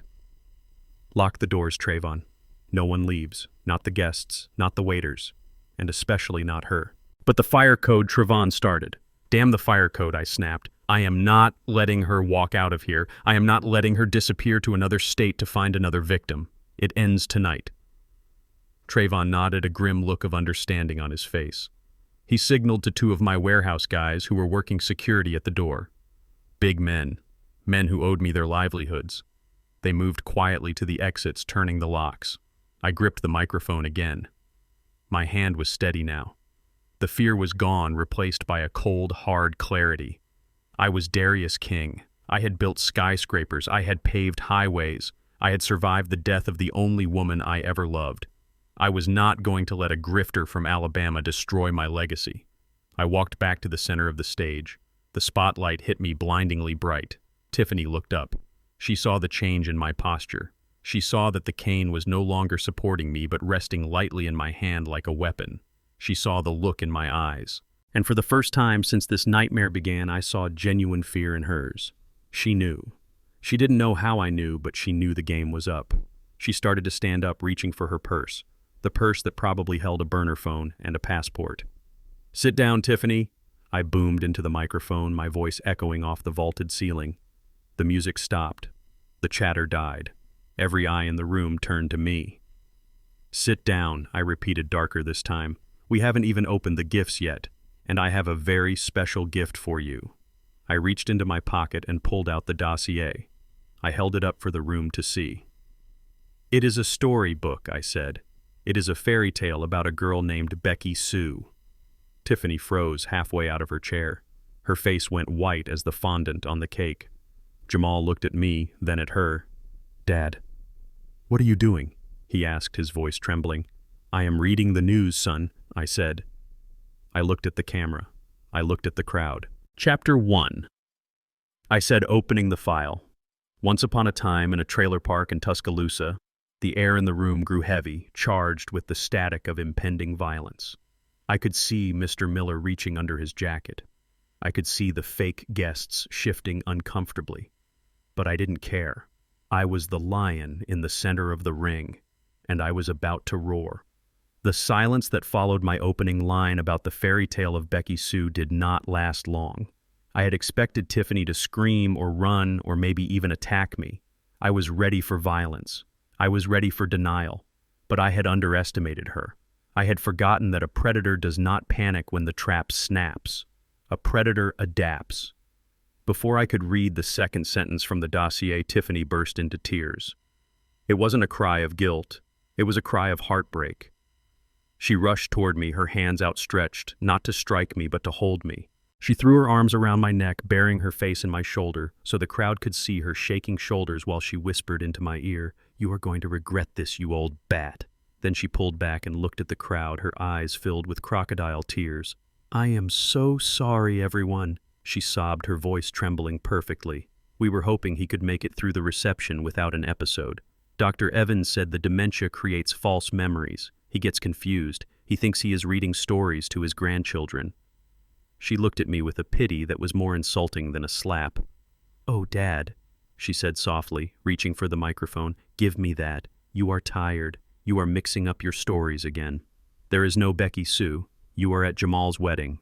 Remember, I tried to pull away, but Mr. Miller was suddenly there, his hand gripping my elbow with the force of a vice clamp. "Let's get him a chair," Mr. Miller announced to the room. "He is having a spell." The room shifted. I could feel it. The tension that I had built, the accusation that hung in the air, it all dissolved into awkward sympathy. The guests weren't looking at a brave whistleblower exposing a criminal anymore. They were looking at a senile old man ruining his son's wedding with the ramblings of a broken mind. I saw my sister Hattie cover her mouth. I saw my friends from the union shaking their heads sadly. "He is losing it," someone whispered. "I heard it was Alzheimer's," another voice replied. "No!" I shouted, trying to shake off Mr. Miller's grip. "I am not crazy. This woman is a fraud. Her name is Becky Sue Taggart, and she is wanted in 3 states. But the more I shouted, the more crazy I sounded.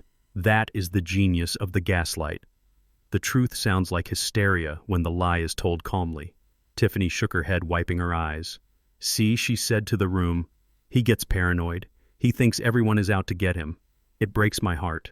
We have been trying to keep it private, but—" She trailed off, letting the crowd fill in the blanks. Jamal stood up. He looked destroyed. He didn't look at the dossier I had dropped on the table. He looked at me. "Dad," he said, his voice cracking, "please, just sit down. You are making a scene." I looked at my son. The pain in his eyes was real. He believed her. She had spent months planting these seeds, telling him I was forgetting things, telling him I was mixing up names. And now she was harvesting the crop.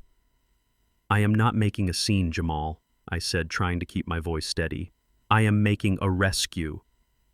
Mr. Miller squeezed my arm harder, hitting a pressure point that made my hand go numb. The microphone slipped from my fingers and clattered to the floor with a screech of feedback. "Come on, Darius," Mr. Miller muttered in my ear. "Don't make me break your arm right here." I let them lead me to a chair. I sat down, breathing hard. I needed to regroup. I had played the card too early, or maybe just in time. I watched Tiffany pick up the dossier. She didn't open it. She just clutched it to her chest like it was a hymnal. "I will put this away for you, Dad," she said sweetly. "We can read stories later." She walked away toward the head table. I knew she was going to destroy it. But she didn't know I had copies. She didn't know Saul had the originals. "I need water," I rasped. "I will get it," Jamal said, jumping up. "No," Tiffany interjected.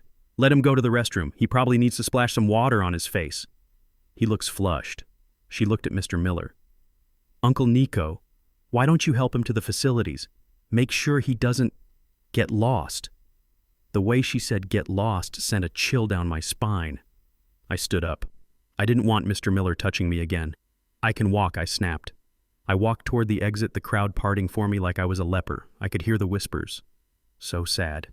He used to be such a strong man. They should put him in a home. I reached the hallway. The restrooms were down a short corridor to the right.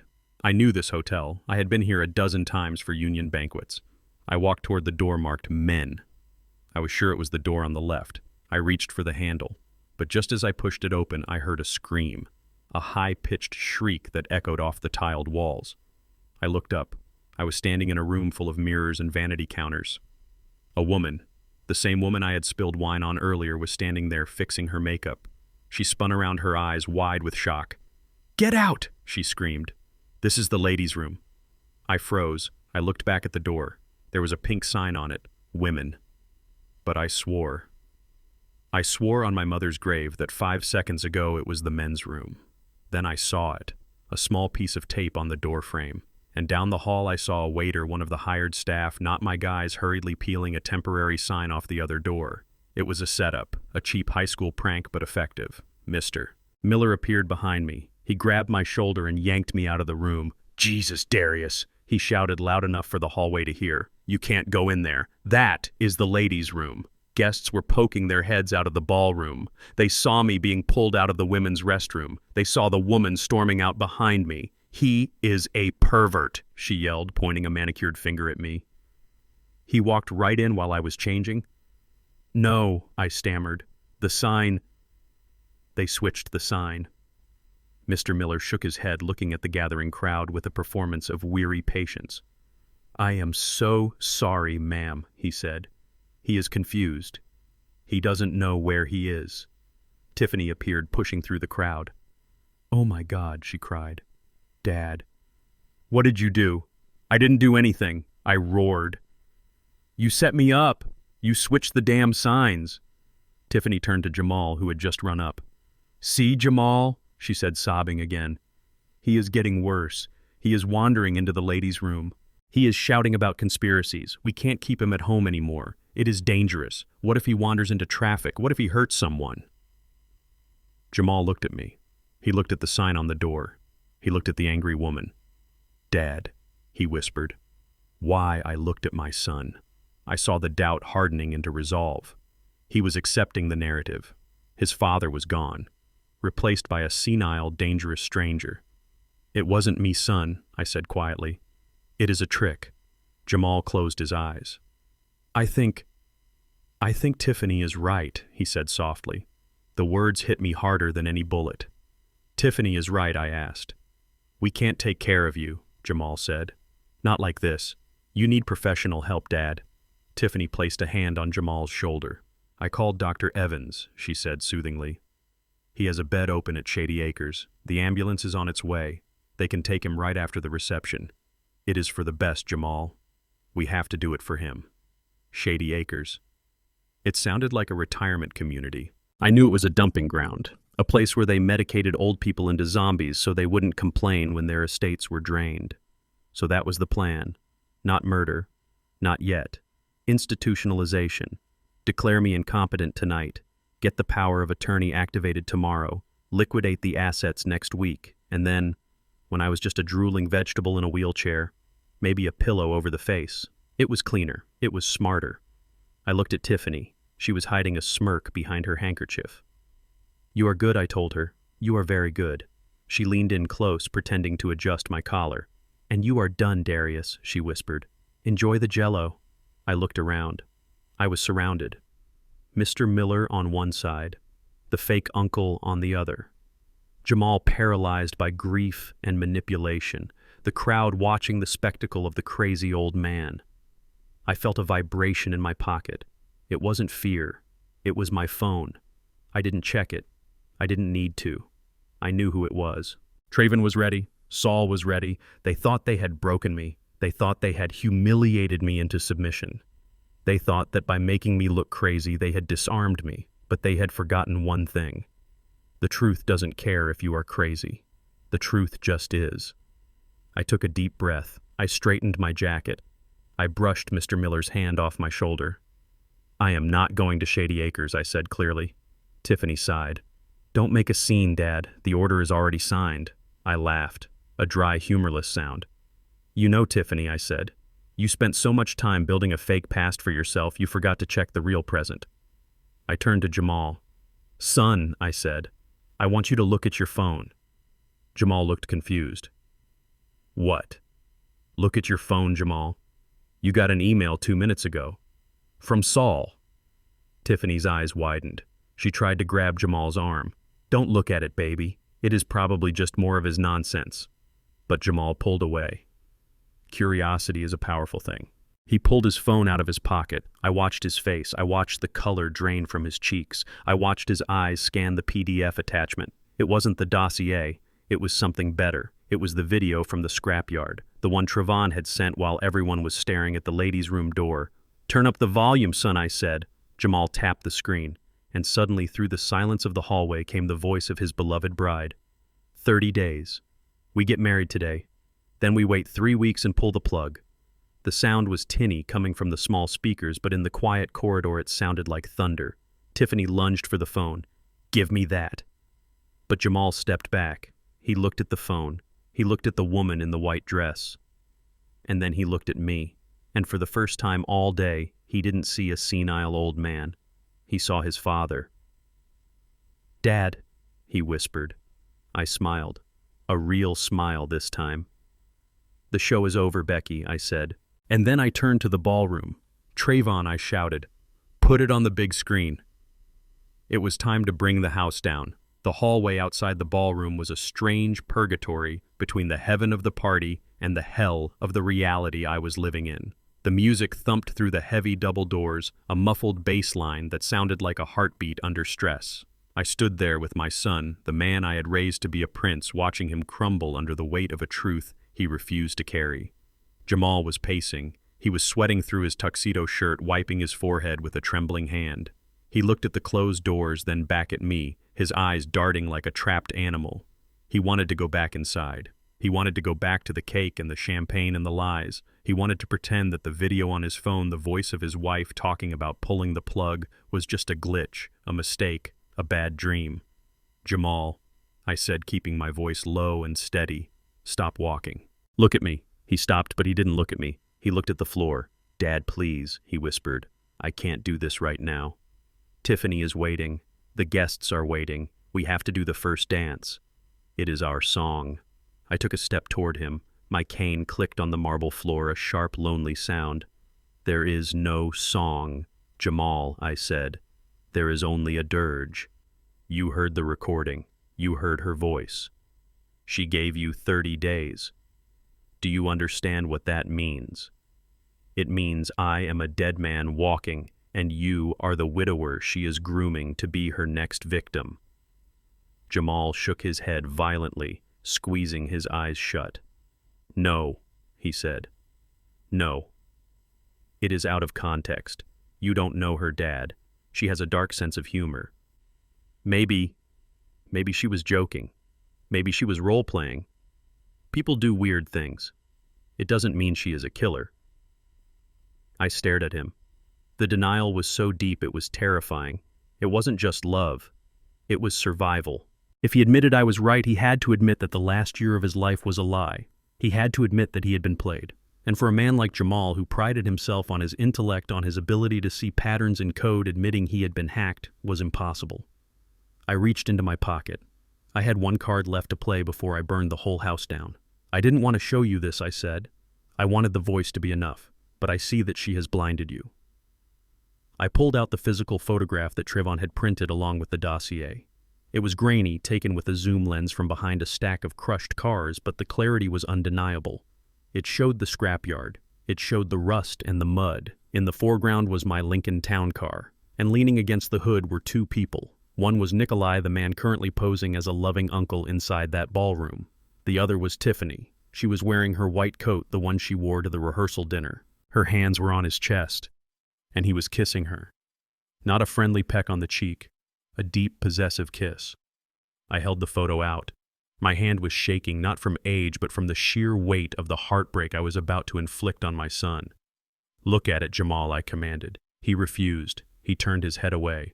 I don't want to see your Photoshop tricks, Dad, he snapped. I know you hate her. I know you think I am not good enough for her family. I grabbed his arm. My grip was hard. I don't hate her because she is white, Jamal, I shouted. I don't hate her because she is rich. I hate her because she is banging a Russian loan shark on the hood of my car while planning my murder. Look at the damn picture, I shoved the photo into his chest. He instinctively grabbed it to keep it from falling. He looked down. Time seemed to stop. I watched his eyes scan the image. I watched his brain try to reject it. I watched him look for the flaws, for the pixelation, for the signs of a fake. But there were none. It was raw reality. I saw his face crumble. For a second, just a second, the truth got in. I saw the horror. I saw the realization that the woman he had kissed at the altar an hour ago had been kissing another man, a dangerous man, just hours before that. But then the defense mechanism kicked in. The cognitive dissonance was too painful. His mind couldn't handle the trauma, so it converted it into anger. He crushed the photo in his fist. He looked up at me and his eyes were full of tears, but they were angry tears. How much did you pay for this? He yelled. What? I asked, taken aback. How much did you pay someone to make this? He screamed, his voice echoing in the empty hallway. You have always been jealous, haven't you? You have been lonely since Mom died and you can't stand to see me happy. You want me to be miserable like you. You want me to sit in that big empty house with you and talk about the old days. Jamal, stop, I said, stepping closer. No, he shouted. You are toxic. Dad, Tiffany told me you would do this. She said you would try to sabotage us because you are afraid of losing control. This is sick. Using AI to make fake porn of my wife, is that how low you have sunk? He was rewriting reality in real time. He was parroting the lines she had fed him. She had inoculated him against the truth so well that the evidence just made him hate me more. Son, I said, reaching out to touch his shoulder. Please, just come with me. Just leave the building. We can sort this out. Don't touch me, he screamed. And then he did it. He shoved me. It wasn't a gentle push. It was a shove fueled by a year of manipulation, by the fear of humiliation, by the desperate need to protect his fragile ego.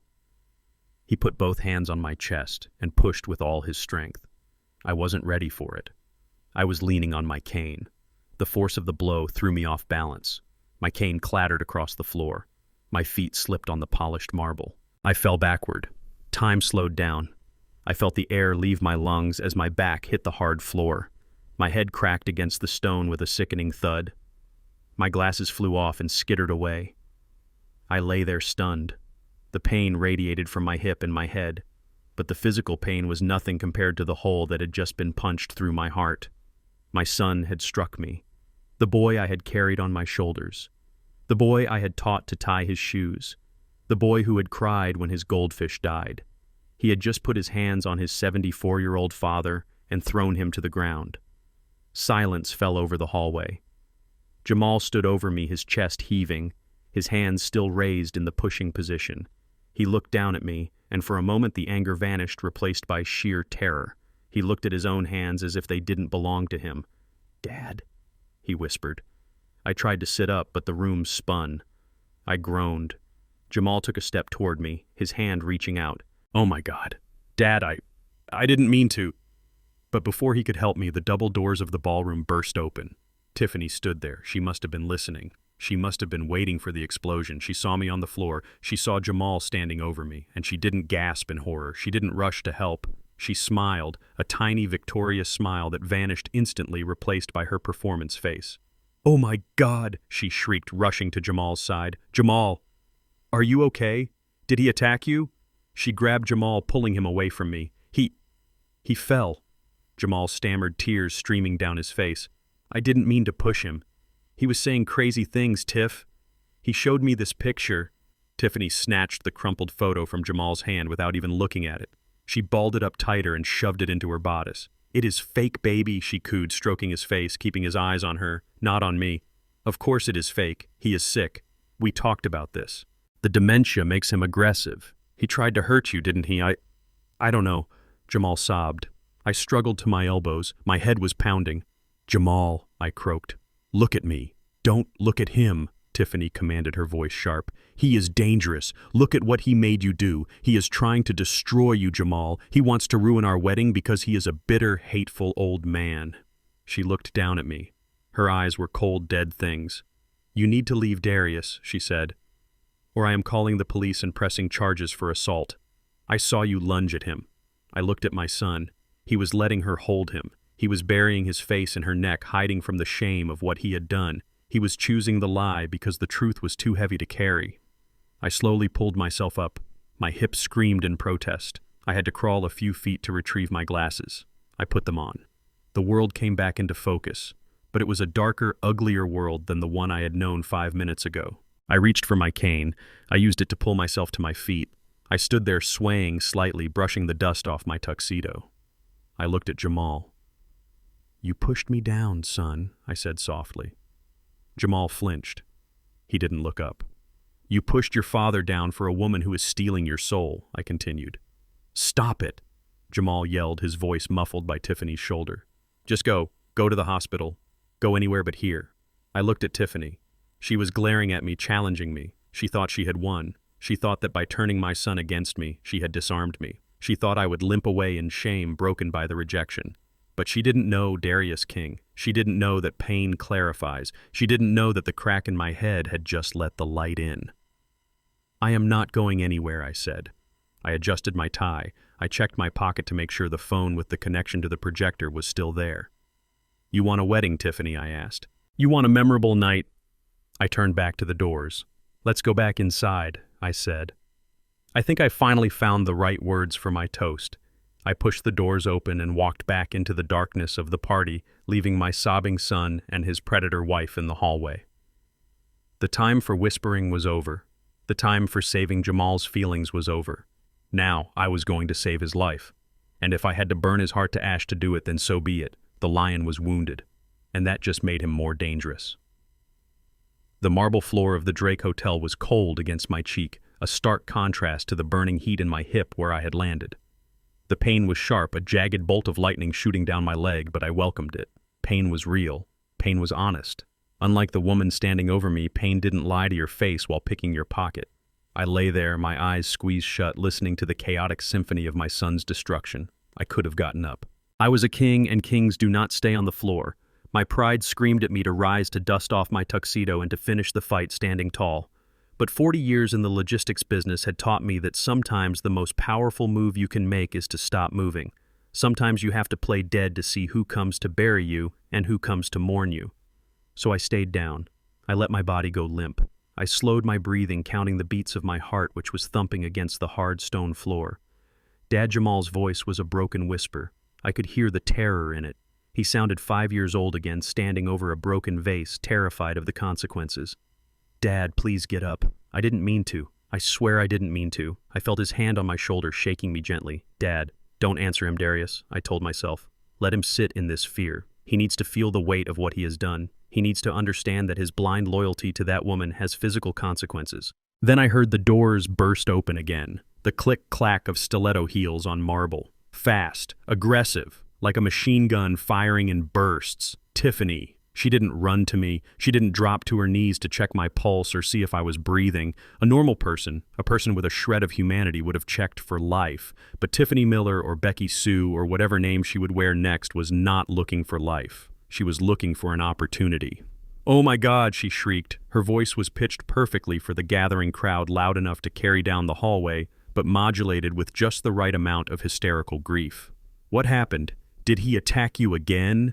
She was rewriting history before the ink was even dry. "No," Jamal stammered, his voice thick with tears. I pushed him. He was getting in my face, and I just pushed him, and he fell, and now he won't wake up. Tiff, I think I killed him." "Good," I thought. Let him believe it. Tiffany gasped a theatrical sound that made my skin crawl. "He is having a stroke," she yelled. "Look at him. He is unresponsive." I wasn't twitching. I wasn't foaming. I was just lying there. But she didn't need symptoms. She just needed a diagnosis that fit her timeline. "Call an ambulance," she screamed to the onlookers who were now spilling out of the ballroom. "Call 911. Tell them it is a stroke. Tell them we need transport to Shady Acres immediately. Dr. Evans is on call." I felt her hands on me then. She wasn't checking my vitals. She was rummaging through my jacket pockets. She was looking for the phone. She was looking for the evidence. Her fingers were digging into my ribs, searching, invasive. She found the phone connected to the projector system. I felt her slide it out. I held my breath. If I moved now, I would lose the element of surprise later. "She is stealing the evidence," Jamal, I screamed inside my head. "Open your eyes, son. She is looting your father's body before it is even cold." But Jamal was too busy sobbing into his hands to see anything. "Help me turn him over," Tiffany commanded. "We need to prepare him for transport." She wanted me on my back. She wanted to look at my face to see if I was faking. I felt Mr. Miller's heavy hands grab my shoulder. He rolled me onto my back roughly. My head lolled to the side. I kept my eyes shut, my jaw slack. Tiffany leaned over me. I could smell her perfume, orchids and rot. She put her face close to mine. To the crowd, it looked like a loving daughter listening for a breath. In reality, she was whispering to me. "You should have taken the deal, old man," she hissed, her voice so low only I could hear it. "Now you are going to the funny farm. And don't worry about Jamal. I will take good care of him." For about 6 months. I wanted to bite her nose off. I wanted to snap my teeth shut and tear that perfect face apart. But I lay still. "I am not going to the funny farm, Becky," I thought. "And you are not going to the bank." I heard the sirens in the distance. They were coming fast. She must have had them on standby. A private ambulance service, no doubt, paid for by the same people who paid Nikolai. "He is not breathing well," Tiffany shouted, standing up and addressing the crowd. "We need to get him to Dr. Evans. He knows Dad's condition. He has the files." She was establishing the chain of custody. If I went to a regular ER, they would run toxicology screens. They would find the sedative. They would see the bruises. But if I went to Dr. Evans, I would just be another senile old man who had a tragic fall. The crowd murmured. Poor Jamal. His father was so unstable. It is for the best. I felt a wave of despair. Was this how it ended, lying on a hotel floor framed by a grifter while my friends and family watched and did nothing? Then I heard a sound that sounded like salvation. It was the heavy, rhythmic thud of work boots. "Wait a minute," a deep voice boomed. "Trayvon!" The crowd parted. I couldn't see him, but I could feel his presence. He walked with the heavy, undeniable momentum of a freight train. "Step away from him," Trayvon said. Tiffany's voice spiked. "Who are you?" "You are just the driver. Get back in the car. We are handling this." "I am not just the driver," Trayvon said, his voice calm and hard as steel. "I am Mr. King's medical proxy." "What?" Tiffany laughed, a nervous, shrill sound. That is ridiculous. Jamal is his next of kin. Jamal is his proxy. Not according to the paperwork filed this morning, Trayvon lied smoothly. Or maybe it wasn't a lie.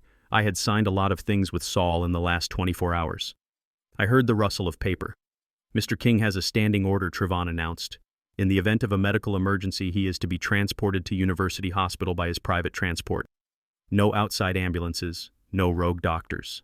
University Hospital, that was the public hospital. The one with strict protocols. The one where Tiffany had no friends on the payroll. No. Tiffany shouted. He needs specialized care. Dr. Evans is waiting. I am taking him, Trayvon said. I felt Trayvon kneel beside me. His hands were gentle, unlike Mr. Miller's. He slid an arm under my neck and another under my knees. I have got you, boss, he whispered. He lifted me. I am a big man, 200 pounds of solid weight. But Trayvon lifted me like I was a child. Put him down, Tiffany screamed. You are kidnapping him. Uncle Nico, stop him. I felt the air shift as Mr. Miller stepped forward. Put the old man down, boy. Mr. Miller growled. Trayvon didn't back down. I suggest you step back, Trayvon said, unless you want me to tell the police about the gun you are carrying under that cheap suit. I am sure the hotel security would love to know about that. Mr. Miller hesitated. He was a thug, but he was a thug in a room full of witnesses and cameras. He couldn't shoot a driver in the middle of the Drake Hotel hallway. Trayvon turned, carrying me toward the service elevator. Jamal, come with us, Trayvon called out over his shoulder. I waited. I prayed. Come on, son. Follow the driver. Follow your father. But Jamal didn't move. I have to stay with Tiffany, Jamal stammered. She is shaking. I can't leave her. My heart broke all over again. Even now, with his father limp in a driver's arms, he chose her. He chose the illusion. Fine, Trayvon said. But you better have a good lawyer, Jamal, because when your father wakes up, he is going to have a lot to say. Trayvon carried me into the elevator. The doors slid shut, cutting off the sound of Tiffany's fake sobbing and the murmurs of the crowd. As soon as the car started moving, I opened my eyes. The ceiling of the elevator was mirrored. I looked at myself. I looked like a corpse in a tuxedo.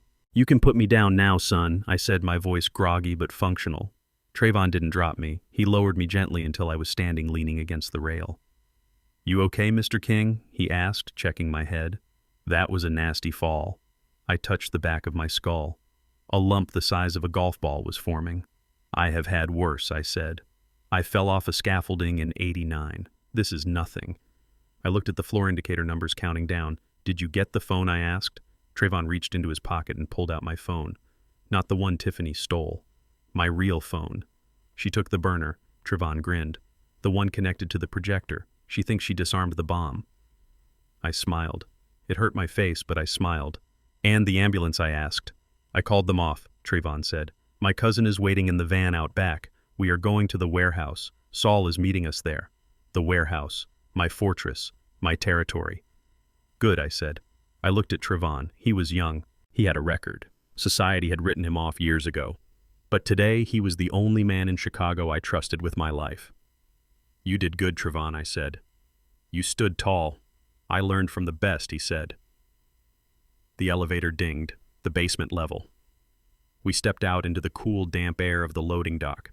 It smelled of exhaust and garbage, but to me it smelled like freedom. I walked toward the van, my limp pronounced, but my spirit unbroken. Tiffany thought she had won the battle. She thought she had driven me off the field. She thought I was running away to lick my wounds. She was wrong.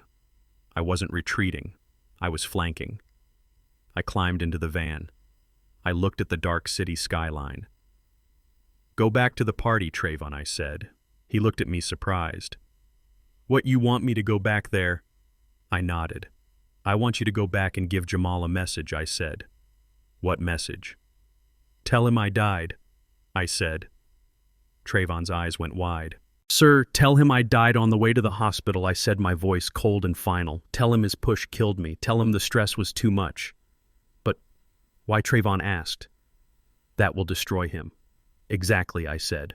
I needed Jamal to feel the full weight of his actions. I needed him to think he was a murderer. because only when he was at the absolute bottom, drowning in guilt and grief, would he be able to see Tiffany for what she really was. When I am dead, she will drop the mask, I explained. She won't be the loving wife anymore. She will be the widow counting her money. She will celebrate. And when she celebrates, Jamal will see her teeth. Trayvon nodded slowly. It was a cruel plan, a biblical plan, but it was the only way. Do it, I commanded, and then bring him to the warehouse. Trayvon closed the van door. I sat in the dark listening to the engine hum. I was officially dead. Now the haunting could begin. The smell of antiseptic was the first thing that hit me sharp and chemical, masking the underlying scent of dust and old timber that permeated the walls of my private office at the warehouse. Trayvon had set it up perfectly. The hospital bed was real, a relic from when I had injured my back in '95 and refused to stay in a public ward. The heart monitor was beeping a steady, rhythmic cadence, its sound filling the dimly lit room. I lay there with my eyes closed, listening to the sound of my son falling apart. Jamal was weeping. It wasn't the polite, stifled crying of a man at a funeral. It was the raw, ugly sobbing of a child who believes he has broken the world. He was holding my hand, his grip slippery with sweat and tears pressing his forehead against my knuckles. I killed him. Jamal choked out his voice, thick with mucus and grief. I killed him, Trayvon. He is gone because of me. I pushed him. I pushed my own father. I heard Trayvon's voice, calm and detached, playing his part in this cruel theater. It wasn't just the push, Jamal Trayvon said. It was the stress. The heart can only take so much betrayal.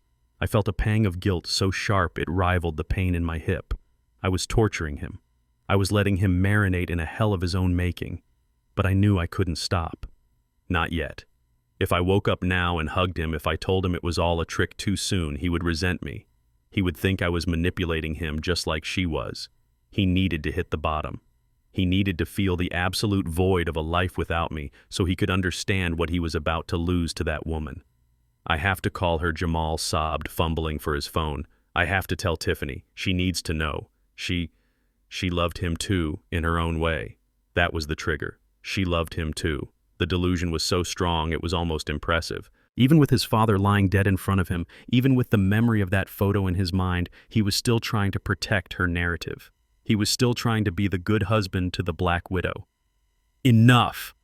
I squeezed his hand. Hard. Jamal froze. His sobbing stopped abruptly, replaced by a sharp intake of breath. He tried to pull his hand away, thinking it was a post-mortem spasm, but I didn't let go. My grip was iron. It was the grip of a man who had hauled steel beams and crushed Union busters. I opened my eyes. The room was dim, lit only by the green glow of the monitor and a single desk lamp. Jamal was staring at me, his eyes wide, bloodshot, and terrified. He looked like he was seeing a ghost. "Dad?" He whispered, his voice trembling. I turned my head slowly on the pillow. I looked him dead in the eye. "Save your tears, boy," I rasped. "You are going to need them for the truth." Jamal stumbled back, knocking over a metal tray of surgical instruments. They clattered to the floor with a deafening crash. You are alive," he stammered. "But Trayvon said, he said you were gone. He said you flatlined in the van." I sat up. It wasn't easy. My body was screaming at me, bruised and battered from the fall and the trunk and the sheer exhaustion of the day. But I forced myself upright. I swung my legs over the side of the bed. I yanked the IV line out of my arm. It wasn't connected to anything important. Just a saline bag Trayvon had hung for effect, but the sight of the tape ripping and the small bead of blood made Jamal flinch. I lied. I said, my voice cold and steady, just like she lies to you every morning when she wakes up and every night when she goes to sleep. Jamal stared at me, his shock turning into confusion and then inevitably back to anger. This was a test, he shouted, his voice cracking. "You let me think you were dead. Do you have any idea what you just did to me? I was blaming myself. I was ready to turn myself into the police, good," I snapped. "You should blame yourself. You put your hands on me, Jamal. You chose a woman you have known for 6 months over the man who gave you life. You deserve a few minutes of hell. I have been living in it for weeks, watching you walk into a slaughterhouse." Jamal wiped his face aggressively, smearing the tears. "You are sick, Dad," he spat. Tiffany was right. You are twisted. I am leaving. I am going back to my wife. She is probably terrified, wondering where I am. She is probably mourning you right now, mourning me. I let out a dry, bitter laugh. Is that what you think she is doing? You think she is wearing black and lighting a candle. I reached over to the bedside table. My phone was there, connected to a small Bluetooth speaker Trevon had set up. When I bumped into her in the hallway, I said, watching Jamal's hand on the doorknob. When she was hugging me, pretending to cry about my dementia, I didn't just drop a microphone. I dropped something else. Jamal paused, his hand freezing on the latch. What did you do? He asked. I slipped a bug into her purse, I said. A high-range transmitter. Cost me $5,000 from a guy in Israel. Battery life of 6 hours. Clarity of a bell. I tapped the screen of my phone. I opened the app. The signal was strong. She isn't mourning son, I said. She is celebrating. I hit the button. Static filled the room for a second. Then the sound of a car engine. Road noise. And then voices. Crystal clear. Woo. Did you see the old bastard fall? It was Tiffany's voice, but the pitch was different. It wasn't the soft, cultured soprano she used with Jamal. It was lower, harsher. It was the voice of a woman who smoked cheap cigarettes and drank whiskey straight from the bottle. Jamal turned slowly from the door. His face was pale. It was perfect, a male voice answered. Nikolai. The push was the cherry on top. We don't even need the doctor to fake the stroke now. The fall gives us the cause of death. Brain bleed. Accidental. The kid did our job for us. I watched Jamal. He looked like he had been punched in the gut. He leaned against the doorframe for support. He is so stupid. Tiffany's voice laughed. A cruel, cackling sound. Did you see him crying, I didn't mean to push him? God, he is pathetic. I almost felt bad. Almost. Almost. Nikolai chuckled. So the papers, I have them in my bag, Tiffany said. As soon as the official call comes in from the hospital, I become the grieving executor. We liquidate the South lot on Monday. I already have the buyer lined up in Shenzhen. 20 million cash. We pay off your boss and I am on a plane to Rio by Friday. And the husband, Nikolai asked. There was a pause on the recording. A long, chilling silence. Then the sound of a lighter flicking. A deep exhale. Jamal, Tiffany said, her voice dripping with boredom. Poor Jamal. He is so distraught over killing his father. Who knows what he might do? Maybe he overdoses on sleeping pills. Maybe he drives his Tesla off a bridge. Grief makes people do crazy things, Nico. The recording fell silent save for the hum of the car engine. I hit pause. The room was so quiet I could hear the hum of the refrigerator in the corner. Jamal slid down the doorframe until he was sitting on the floor. He wasn't crying anymore. He was staring at nothing. His mouth was open slightly, but no sound came out. He looked like a man who had just watched his house burn down with everything he owned inside. The denial was gone. The anger was gone. There was nothing left but the crater where his life used to be. Rio, he whispered. His voice was hollow. She hates Brazil. She told me she is allergic to the sun. I swung my legs off the bed and stood up. I grabbed my cane. I walked over to him. I didn't look down on him with pity. I looked down on him with expectation. She is not allergic to the sun, Jamal, I said softly. She is allergic to honesty. Jamal looked up at me. His eyes were swimming with a mixture of horror and shame so deep it hurt to look at. She was going to kill me, he said. Not just you. Me. Yes, I said. Why, he asked. The eternal question of the victim. Why me? Because you were easy, I said brutally. Because you are soft. Because you wanted the fairy tale so bad you didn't check if the book was written in blood. I reached out my hand. He looked at my hand. The hand he had pushed away an hour ago. Get up, I commanded. He hesitated. I can't, he whispered. I can't face her. I can't go back there. I am so stupid, Dad. I am so sorry. I grabbed his collar and hauled him to his feet.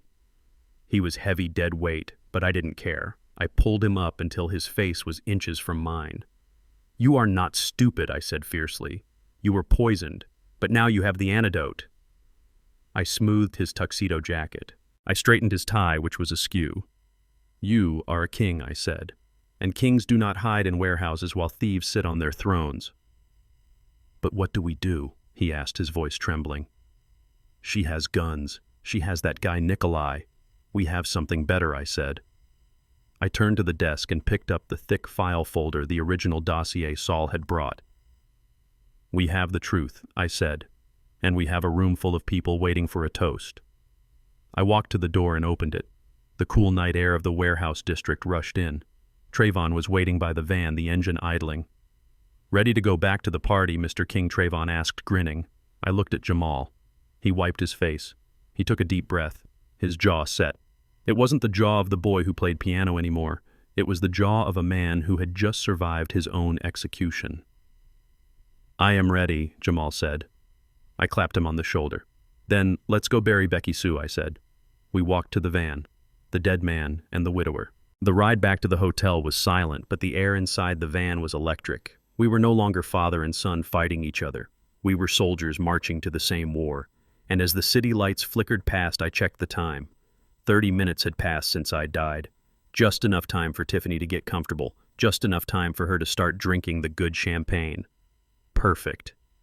The ballroom was quieter now, the manic energy of the celebration replaced by a confused, murmuring hush. The band had stopped playing. The waiters were clearing plates with the soft clatter of china on silver moving like ghosts so as not to disturb the grieving family. From the shadows of the entrance, I watched her. Tiffany stood near the center of the room, surrounded by a small circle of her hired guests and a few of my genuine friends who had stayed behind out of concern. She was a vision of tragic beauty. Her head was bowed, a lace handkerchief pressed to her eyes. She was accepting condolences with the grace of a widow who had practiced this scene in front of a mirror 1,000 times. He was just so fragile, I heard her say, her voice trembling perfectly. We tried to tell him to slow down. Dr. Evans said his heart was a ticking time bomb. I just hope he didn't suffer. She was already burying me. She hadn't even waited for the official time of death. She was laying the groundwork for the funeral, for the swift cremation that would hide the evidence, for the reading of the will where she would dab her eyes and accept the warehouse district as a burden she must carry for the family. I looked at Jamal standing beside me. His face was a mask of granite. The tears were gone. The boy who had cried over a goldfish was gone. In his place was a man who had stared into the abyss of the woman he loved and seen a monster looking back. "Ready?" I asked softly. Jamal didn't look at me. He kept his eyes fixed on her. "Let's burn it down," he whispered. I nodded to the security guard at the door, one of my old foremen who looked like he wanted to break someone in half. He understood the assignment. He reached for the handles of the massive double doors. Boom! The doors swung open with a sound like a thunderclap, hitting the stops with a force that shook the crystal sconces on the walls. The room froze. Every head turned. The murmurs died instantly. We stepped into the light. I didn't limp. The pain in my hip was still there, a hot knife twisting with every step, but I fed on it. I used it. I walked with a rhythm that was slow, deliberate, and terrifying. Tap, step, tap, step. My cane hit the marble floor, not as a crutch, but as a gavel calling a court to order. Jamal walked beside me. He didn't walk like a son following his father. He walked like a soldier marching into battle. His tuxedo jacket was buttoned, his shoulders were square, and his eyes were locked on his wife. A gasp rippled through the room. It started at the back and rolled forward like a wave until it hit the circle around Tiffany. She turned slowly, annoyed by the interruption, her face composed in a mask of tragic annoyance. "What is going on?" she began. "I told you we need—" Then she saw me. The color didn't just drain from her face, it vanished. She looked like she had been embalmed standing up. Her mouth opened, but no sound came out. She took a stumble step back, her high heel catching on the hem of her dress. She reached out blindly for support, grabbing the arm of Mr. Miller, whose own face had gone from thug tough to cornered rat in a split second. It was the look of a person seeing a ghost. A person who had mentally spent the inheritance money and was now watching the corpse walk back in to ask for a refund. I kept walking. I didn't smile. I didn't frown. I just looked at her. I let her feel the weight of my existence. "Daddy," she squeaked. It was a pathetic sound, a high, thin noise that cracked under the pressure of the impossible reality standing before her. I thought, they said. She couldn't even finish the sentence. She couldn't say, "I thought you were dead," because that would imply she knew I was supposed to be dead. I stopped 10 feet away from her. The room was so silent you could hear the hum of the air conditioning. "You thought what, Tiffany?" I asked. My voice wasn't loud, but it projected to the back corners of the room. It was the voice of the warehouse floor, the voice that cut through the noise of machinery. "You thought the fall killed me? Or did you think the wine would have done the job if I hadn't spilled it? The accusation hung in the air like smoke. Tiffany blinked rapidly, her brain rebooting, trying to find a lie that could fit this new shape of reality. She looked at Jamal. She saw her salvation, or so she thought. She saw the husband she had manipulated for a year. She assumed he was there under duress. She assumed I had dragged him back. Jamal, she cried out, rushing toward him, ignoring me completely. "Oh my God, baby, you found him. Is he okay?" He wandered off. I was so scared. She reached for him. She put her hands on his chest, looking up at him with those big, tear-filled blue eyes that had worked every single time before. "Tell him, Jamal," she pleaded. "Tell him we were just trying to help him. Tell him about Dr. Evans." He is confused again. Jamal didn't move. He didn't hug her back. He stood there like a statue. She faltered. She felt the coldness coming off him. She looked down at his hands. They weren't reaching for her. They were clenched in fists at his sides. "Jamal," she whispered, a flicker of genuine fear entering her eyes for the first time. Jamal reached into his pocket. For a second, Mr. Miller tensed his hand, moving toward his jacket. But Jamal didn't pull out a weapon. He pulled out a ring. It was the platinum band she had placed on his finger 2 hours ago, the symbol of their eternal union, the shackle she had used to bind him to her debt and her crimes. He held it up. The diamonds caught the light of the chandelier. He looked at the ring. Then he looked at her. "You are right, Tiffany," Jamal said. His voice was calm, terrifyingly calm. "I was confused." Tiffany let out a shaky breath, thinking she had an opening. "Of course you were, baby," she cooed. "It has been such a stressful day. Your dad, he pushes you. He makes you crazy. But we can fix this. We can—" I was confused about who I was sleeping with. Jamal interrupted, his voice rising, cutting her off. He took a step toward her. She took a step back. "I thought I was sleeping with Tiffany Miller, the art history major from Connecticut who loved jazz and rescued stray cats." He took another step. "But I was actually sleeping with Becky Sue Taggart, the Black Widow from Alabama, who has buried 3 husbands in 3 states. The name hit the room like a bomb. Becky Sue. Tiffany flinched as if he had slapped her. Her eyes darted around the room. She saw the guests staring. She saw the waiters stopping in their tracks. She saw the walls closing in. "Jamal, stop," she hissed, dropping the sweet act. "You are making a mistake. He has brainwashed you. That file is fake. He made it on a computer." "Did he make the recording on my phone too?" Jamal asked. He held up his phone. "Did he make the recording of you laughing about my dad falling? Did he use AI to make you call me stupid? Did he fake you telling your boyfriend Nikolai that you were going to cash out and move to Rio?" Tiffany went pale. She looked at Nikolai. The big Russian was backing away slowly, trying to blend into the shadows near the exit. But the door was blocked by my security team. He was trapped. Jamal didn't stop. He was releasing a year of poison from his system, and it was coming out as pure fire. "Rio, Tiffany, really?" Jamal laughed, a broken, jagged sound. "You told me you wanted a honeymoon in Paris. You told me you loved the culture. But I guess Paris doesn't have non-extradition treaties, does it?" Tiffany's face twisted. The mask fell completely. There was no more tragic widow. There was only a cornered animal, snarling and dangerous. "You are pathetic," she spat. "You are a mama's boy who never grew up. You think you are a man. You are just a wallet with a pulse." The crowd gasped. My sister Hattie stood up, clutching her purse like a weapon. Jamal didn't flinch. He took the insult and swallowed it. Maybe he said softly, "I was a wallet. I was a fool." He looked at the ring in his hand one last time. "But the wallet is closed, Becky, and the fool just woke up." He flicked his wrist. The ring flew through the air. It hit her in the chest, bounced off the silk of her wedding dress, and clattered onto the marble floor. It spun for a moment, a tiny circle of expensive metal, before coming to rest at her feet. Tiffany looked down at the ring.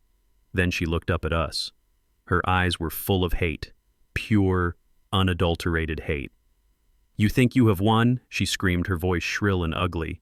"You think you can just embarrass me like this? I am your wife legally. You can't just throw a ring at me and make it go away. I own half of everything. I have rights." I stepped forward then. I tapped my cane on the floor. "Actually," I said, drawing her fire. "You don't." She spun on me. "Shut up, old man, you should be dead." I smiled, a wolfish grin that showed all my teeth. "I am hard to kill, sweetheart. And as for your rights?" I reached into my jacket pocket. I pulled out the folder that Saul had given me. Not the dossier on her crimes. The other folder. The one with the wet ink. You see, I continued holding the papers up. While you were busy planning my funeral and counting your chickens, I was busy doing a little paperwork of my own. I opened the folder. "This is a deed of transfer," I announced. "Dated yesterday. It transfers the ownership of the entire King Warehouse District, the land, the buildings, and the future development rights into an irrevocable trust managed by the United Negro College Fund." Tiffany's jaw dropped. What she whispered. "And this," I said, pulling out another sheet, "is a modification to Jamal's trust. It states that in the event of his marriage to, let's see, anyone named Tiffany Miller or Becky Sue Taggart, his access to the family fortune is suspended until the age of 50. I tossed the papers onto the table next to the wedding cake. "So you see, Becky," I said, "you didn't marry a millionaire. You married a software engineer with a lease on a Tesla and a mountain of student loans." I leaned in close, enjoying the look of absolute horror dawning on her face. "You married a broke man, honey." The room was silent. The only sound was the heavy breathing of Mr. Miller and the faint buzz of the neon exit sign. Tiffany looked at the papers. She looked at Jamal. She looked at Nikolai. She did the math. 0. She had done all this work, played all these games, slept in a bed she hated for a year, all for 0. And then she screamed. It wasn't a word. It was a primal sound of rage and frustration. She grabbed the wedding cake, the beautiful, expensive 5-tier cake covered in orchids, and shoved it.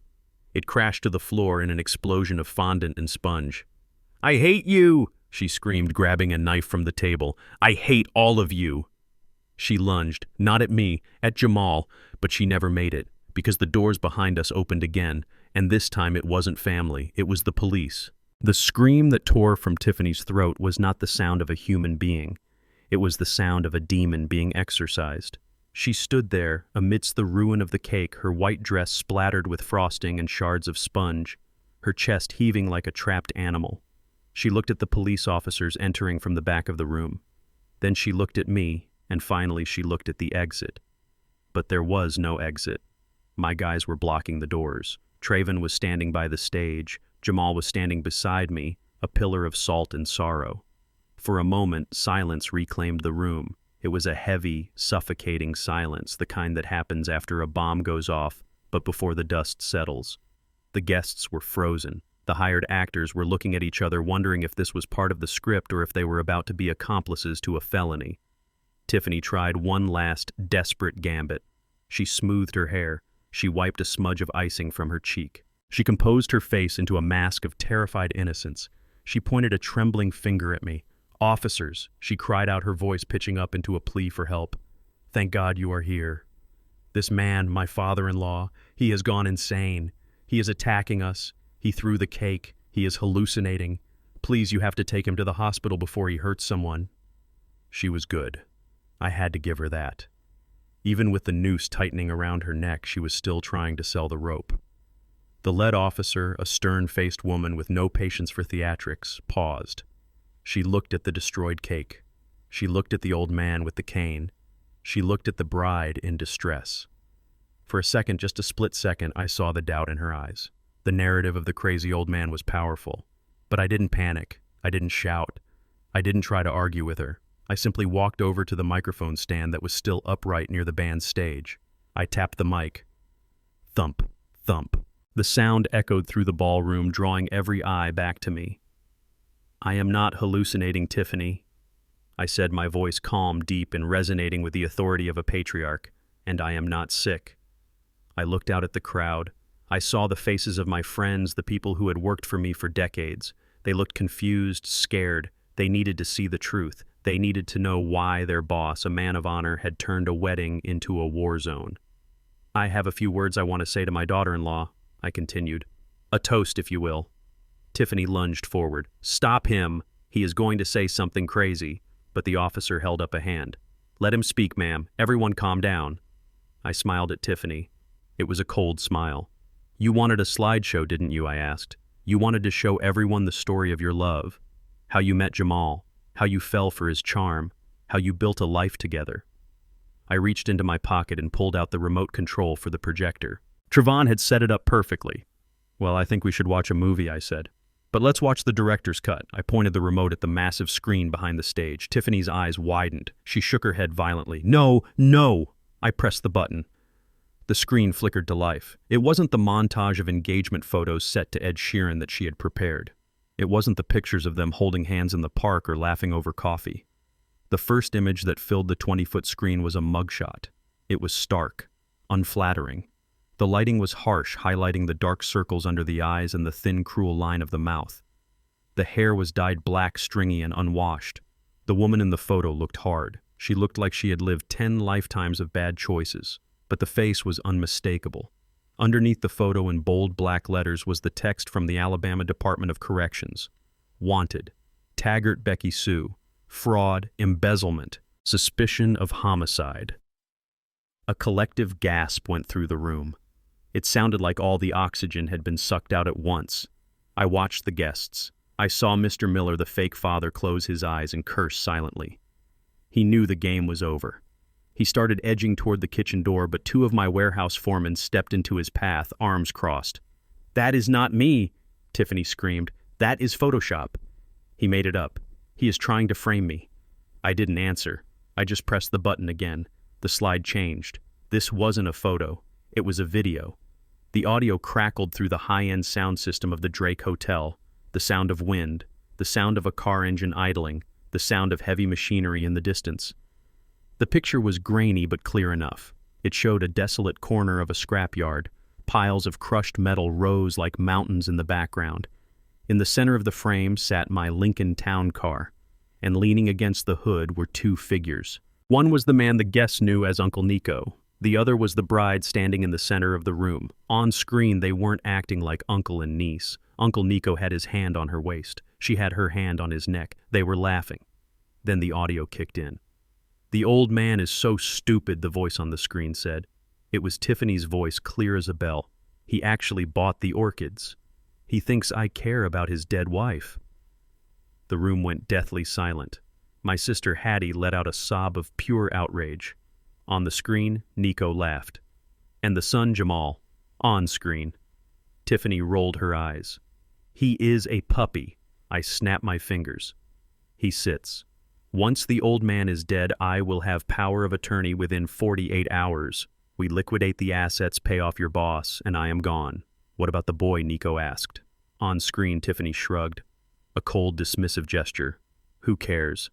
Maybe he has an accident too. Grief is a heavy burden, Nico." Then on the huge screen right above the wedding cake she had just destroyed, the Tiffany in the video leaned in and kissed the hitman. It was a long, passionate, hungry kiss. I paused the video right there, freezing that moment of betrayal in time. I looked down at the real Tiffany. She wasn't screaming anymore. She was trembling. Her entire body was shaking as if she were standing in a freezing wind. She looked at the screen, then at Jamal, then at the police. She realized there was no lie big enough to cover this.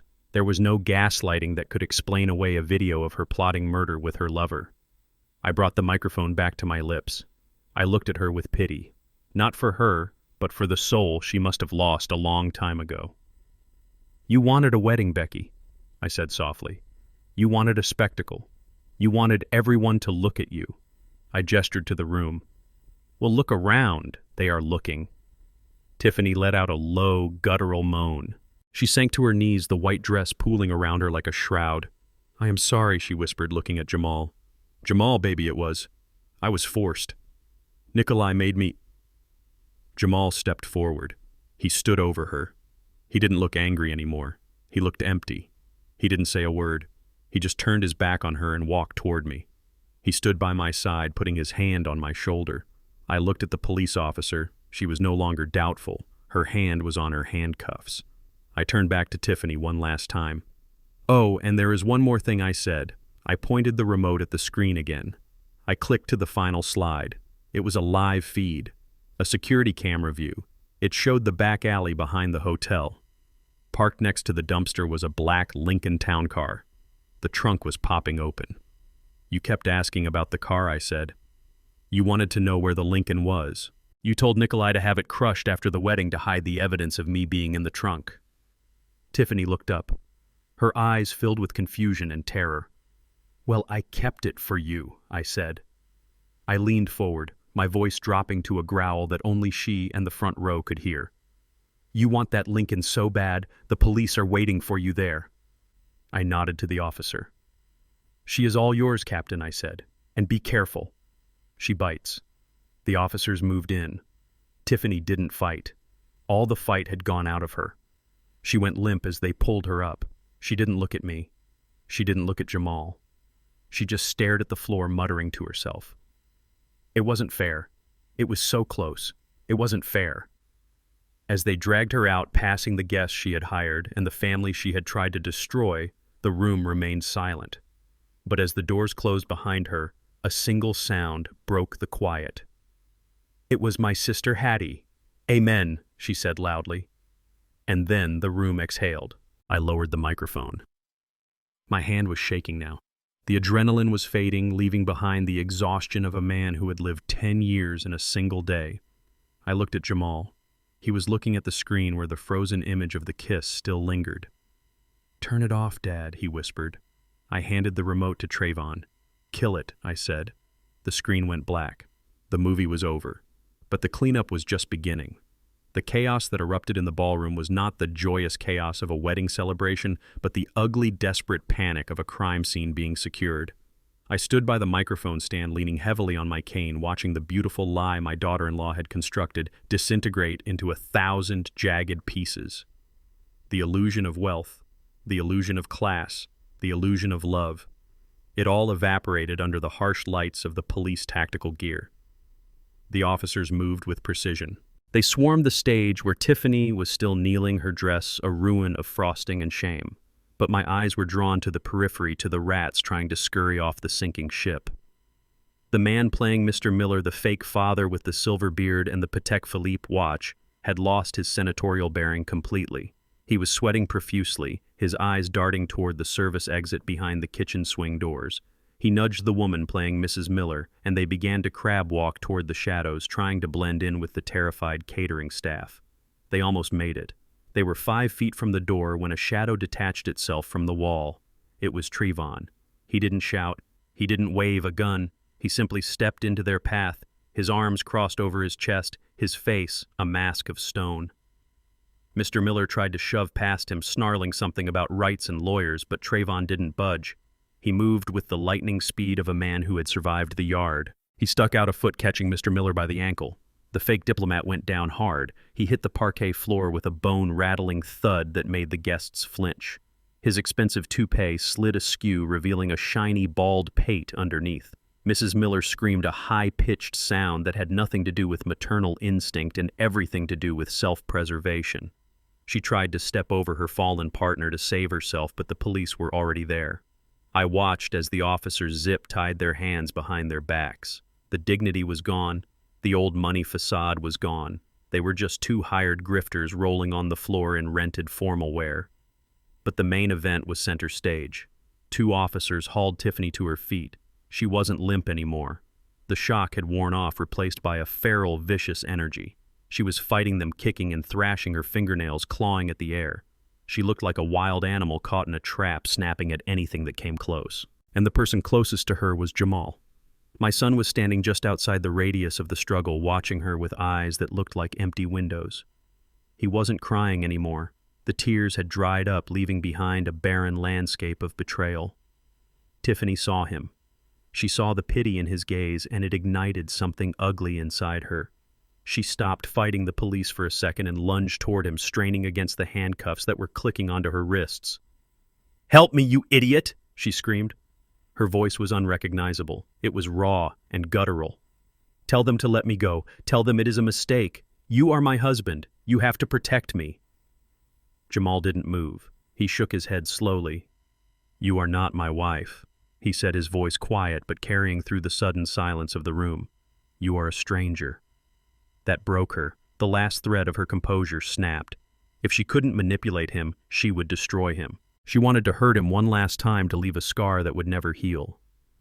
A stranger, she laughed, a wet hacking sound. I was the best thing that ever happened to you. Look at you. You are pathetic. You are a weak, spineless little boy playing dress-up in a tuxedo. She spat on the floor near his shoes. You think I loved you? She sneered, her lip curling back to reveal teeth that looked sharper than I remembered. I couldn't stand touching you. Every time you kissed me, I had to close my eyes and think of the money. I had to think about the wire transfer hitting my account in the Cayman Islands just to keep from vomiting. The room gasped. My sister Hattie covered her ears. But Jamal stood his ground. He took the words like punches, absorbing them without flinching. You are just like your father, she continued, her voice rising to a shriek. You think you are kings because you have money, but you are nothing. You are just a affirmative action hire who got lucky. You are soft, you are weak. You are a mama's boy who needs his daddy to fight his battles because he is too scared to handle a real woman. The racism was there, thinly veiled but unmistakable. It hung in the air, toxic and heavy. She was stripping away the pretense of equality, revealing the deep-seated contempt she had held for us the entire time. She didn't just hate us because we were her marks. She hated us because of who we were. I gripped my cane, ready to step in, ready to shield my son from this final assault, but something stopped me. Jamal held up a hand. He didn't look at me. He looked at her, and then he laughed.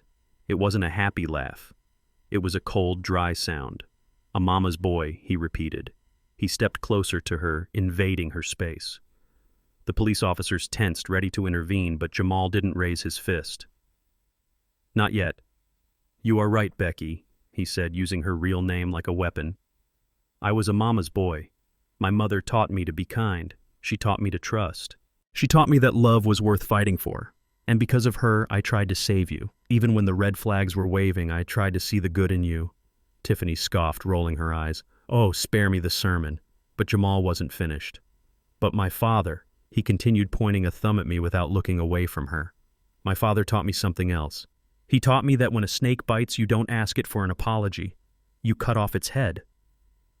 Tiffany's eyes widened. She sensed the shift. The puppy was gone. The lion had arrived. She tried to headbutt him, a violent, desperate motion. You are nothing, she shrieked. You are dirt under my boot. And then it happened. Jamal didn't flinch. He didn't step back. He moved. It was a blur of motion. His hand, open-palmed, struck her across the face. Slap. The sound was like a gunshot in the silent ballroom. It wasn't a blow of abuse. It wasn't the flailing of a man out of control. It was a corrective measure. It was a boundary being drawn in stone. It was the sound of a man reclaiming his dignity from the thief who had stolen it. Tiffany's head snapped to the side. A red mark bloomed instantly on her pale cheek, right where the fake tears had been moments before. She froze. The room froze. The police officers froze. Tiffany looked back at him. For the first time all day, for the first time in their entire relationship, there was no mockery in her eyes. There was only shock. She looked at Jamal and she realized she didn't know him at all. She had underestimated the prey. Get out of my house, Jamal said. His voice was low, devoid of emotion. But we are at a hotel, she stammered, confused by the shift in power. I don't mean this building, Jamal said, stepping closer until he was towering over her. I mean, get out of my head, get out of my heart, get out of my past, and get out of my future. You are erased. You are deleted. You are a bad line of code that I am overwriting. He looked at the officers. Get her out of my sight, he commanded. It wasn't a request. It was an order given with the authority of a king. The officers nodded. They grabbed Tiffany by the arms and hauled her backward. She didn't fight anymore. She didn't scream. She just stared at Jamal as if seeing him for the first time. She was dragged past the guests, past the ruined cake, past the screen, still displaying her mugshot. As she reached the doors, she looked back. Not at Jamal. At me. Our eyes met. I didn't smile. I didn't gloat. I just tapped my cane on the floor once. A period at the end of the sentence. The doors swung shut. She was gone. The silence that followed was heavy, but it was clean. The poison had been sucked out of the room. Jamal stood there staring at the closed doors. His hand was trembling slightly, the hand that had delivered the slap. He looked down at it as if wondering if it belonged to him. I walked over to him. The tap of my cane was the only sound in the room. I stood beside him. I didn't hug him yet. I let him stand on his own 2 feet. "You okay, son?" I asked softly. Jamal took a deep breath. He exhaled slowly, a shuddering breath that seemed to expel the last year of his life. He looked at me. His eyes were clear. The fog was gone. "I lost the money," he said. "The wedding costs, the gifts, the pride." I shrugged. "Money is sand," I said. "It washes away. It comes back. But dignity. Dignity is rock. You kept the rock." Jamal looked at the guests who were watching us with a mixture of awe and pity. He straightened his tie. He buttoned his jacket. He turned to the crowd. He walked to the microphone. I thought he was going to apologize. I thought he was going to ask for sympathy. But he didn't. "Ladies and gentlemen," he said, his voice steady, "I am sorry for the disruption. The reception is over, but the bar is paid for until midnight." He paused, looking at the ruined cake. "Please drink the champagne," he said.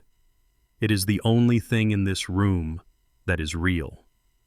Then he walked off the stage. He walked straight to me. "Let's go home, Dad," he said. We walked out together. Not father and child, but father and man, survivors of the same war. As we stepped out into the cool Chicago night, leaving the wreckage of the wedding behind, I looked at my son, and I knew that Coretta was smiling down on us. We had lost a daughter-in-law, but we had found ourselves. And for the first time in a long time, I wasn't afraid of the future. The lion was awake, and the cub had learned to roar. If you enjoyed this story of justice and family, please hit that like button and subscribe to the channel. It really helps us bring you more stories like this one. And tell me in the comments, have you ever had to cut a toxic person out of your life to save yourself? I read every single comment. Until next time, stay strong and trust your gut.